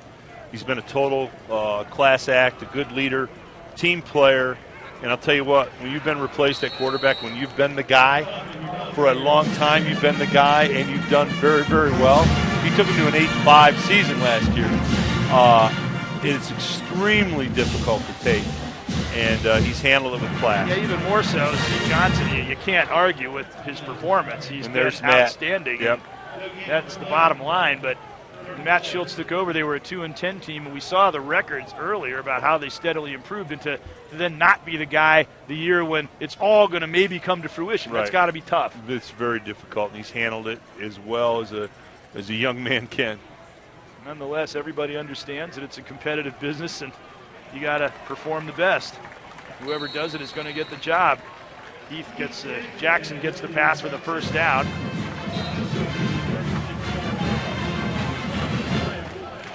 Mentioned at the start that Matt Schultz was 3rd in completions, yards overall, and 5th in touchdown passes in Bowling Green history. And they've had some pretty storied quarterbacks come through this program.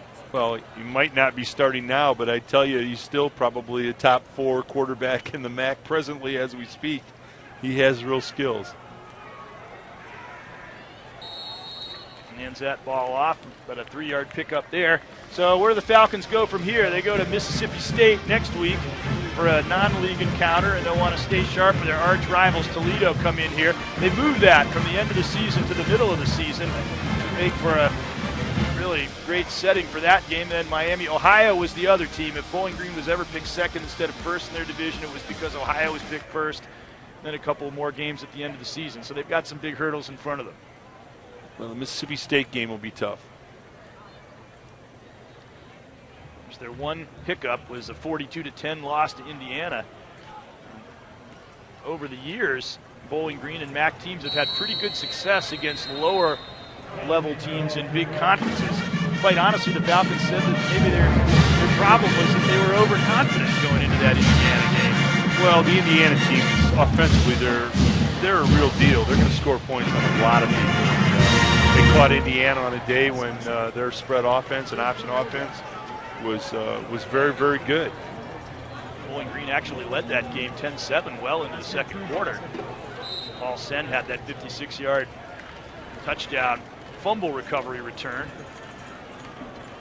But then things turned on them later in the game. Schultz zips that pass. That's a great move there by Ronnie Moore. Here he is in the open field again.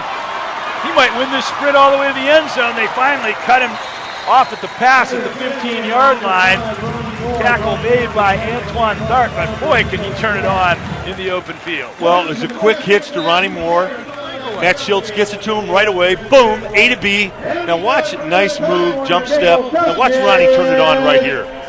He's faster than most of the people on the field. I'll tell you, they're going to find more creative ways to get him the football. He was outrunning everybody in the secondary. They just had the angle on him. And something else with Schultz, you see the crisp way that he can deliver that ball. And I'm not so sure, despite how it looks today, that they're not going to come to a point where that attribute is something that they find necessary. They'll need him somewhere down the road for sure. Just wait and see. Obviously, he's got experience that you cannot buy. Right. And class move by Coach Clausen to take a knee and not try to score any more points. The score's done. It's set. Kind of a class move here. Ronnie Moore is certainly going to be a fan favorite at Bowling Green. That's clear. And a touchdown run, and then that last one that he nearly broke. But that's going to do it. As the teams come out to the middle of the field, and Dave Clausen will seek out Charlie Molinar to receive congratulations for this victory for Bowling Green. There they are. Bowling Green 28, UMass 7. And they continue their undefeated mark, and they're now 5-1, one of the best starts in BGSU history. We'll be right back.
Homecoming crowd filing out of Deutsch Perry Stadium after the Bowling Green Falcons 28-7 victory over the UMass Minutemen. And let's take a look at our big play of the game. I don't think there's any question. Dallas Buick GMC bringing you this. Tremendous fake in the backfield. Then the flare pass out to Ronnie Moore, and this broke a scoreless tie. Ronnie, goodbye, Moore. There he goes. Once he got in the crease, it was over. Tell you what, he is as good an open field runner as we've seen in some time here. He's got some speed. And that made it 7-0, and the score grew to 28-0 before UMass finally got on the board with a consolation touchdown. And our player of the game is another scat back, Travis Green, who carried the ball 22 times for 160 yards.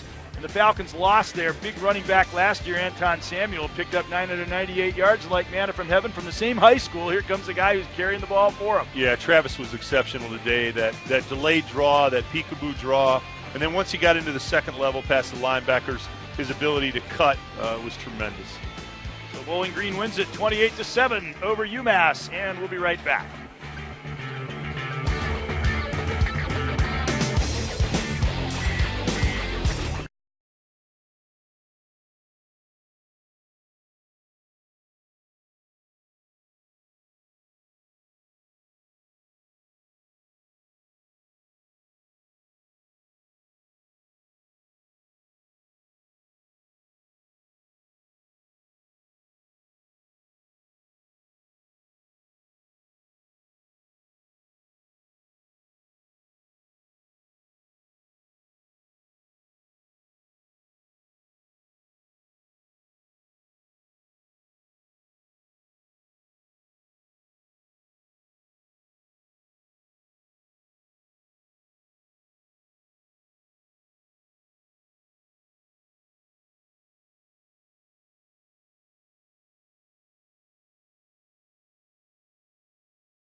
That's the view from the SIBO Athletic Center here as Bowling Green defeats UMass by a score of 28-7. And after a slow start, they really began to show why they are such a highly rated team this year. Here's another look from a different angle of this pass and more, and then the way he just took it all the way to the house. Yeah, the ball fake was great by Matt Johnson and Ronnie Moore with the rest, but the fake really made the play. Great play call, great formationalizing. There is William Houston. He's a big load. Would you call him a stove? He's not quite big enough to be the fridge. Yeah, no, he's a stove. He's a stove. 262-pounder. There's the pass to Tyler Beck. He rumbled in. And Falcons find tight end. And then the play action and Heath Jackson wide open in the end zone. That made it 28-0. By that time, the Falcons were really seemingly moving the ball at will. Then Mike Wegson came in, the backup quarterback who could be the starter again before we're through. He certainly showed a lot of skills, and that touchdown pass, a good catch by Tajay Sharp. Beautiful back shoulder fade. Here's what Massachusetts has got coming up. We talked about all these tough teams they faced: Wisconsin, Kansas State, Vanderbilt. Maine's a big rival of theirs. Stay in the MAC now. This was their MAC opener, so they're basically playing MAC football the rest of the year, and they're going to have to pick up some maybe the pieces a little bit this week. If they can just come up with a victory, play a close game, get some confidence, they've got potential on this team. The Minutemen aren't that far off. They're fundamentally, they're well coached. They've got some players. They've got to find an identity on offense. Defensively, their 4-3 scheme is not bad. They've just got to get the defense off the field. They're on the field too long. All right, we'll be right back to wrap it up in just a moment.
Overtime. Watch BCSN's newest show Friday nights at 10:30 for the most up-to-date football highlights and scores in the area. Run through the biggest games of the night as Ken Watlington, Tom Cole, and Mike Jewell tell you what you might have missed. It's Overtime on BCSN Friday nights at 10:30 only on Buckeye Cable System.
Falcons 28-7 winners over the Minutemen here today, but they got a tough one against Mississippi State, and I think we talked about it a little bit last time when they had a winning streak going. Then they went to Indiana, and they felt very comfortable, and they got it handed to them, and I think they're going to realize they're going to have to really come back strong against a good Mississippi State team next week. Yes, but Greg, this is a very good football team, Bowling Green. They really are. They can stop the run. They can pound it inside between the tackles, and they have the ability to throw the ball, get outside the pocket, and make explosive plays. They are solid. The punting game is excellent. You talked about it all night long. The special teams coverage is exemplary. You add it all up, and it says great football team. Man, the MAC is becoming a stronger and stronger conference, and the Falcons certainly appear to be one of the real class teams in that conference. That will do it for Tom Cole and our crew. Greg Franke saying so long. BCSN and HD brought to you by Nationwide Auto Finance, the biggest zero-interest slot in the region for everyone. And you're watching BCSN, seen exclusively on the Buckeye cable system.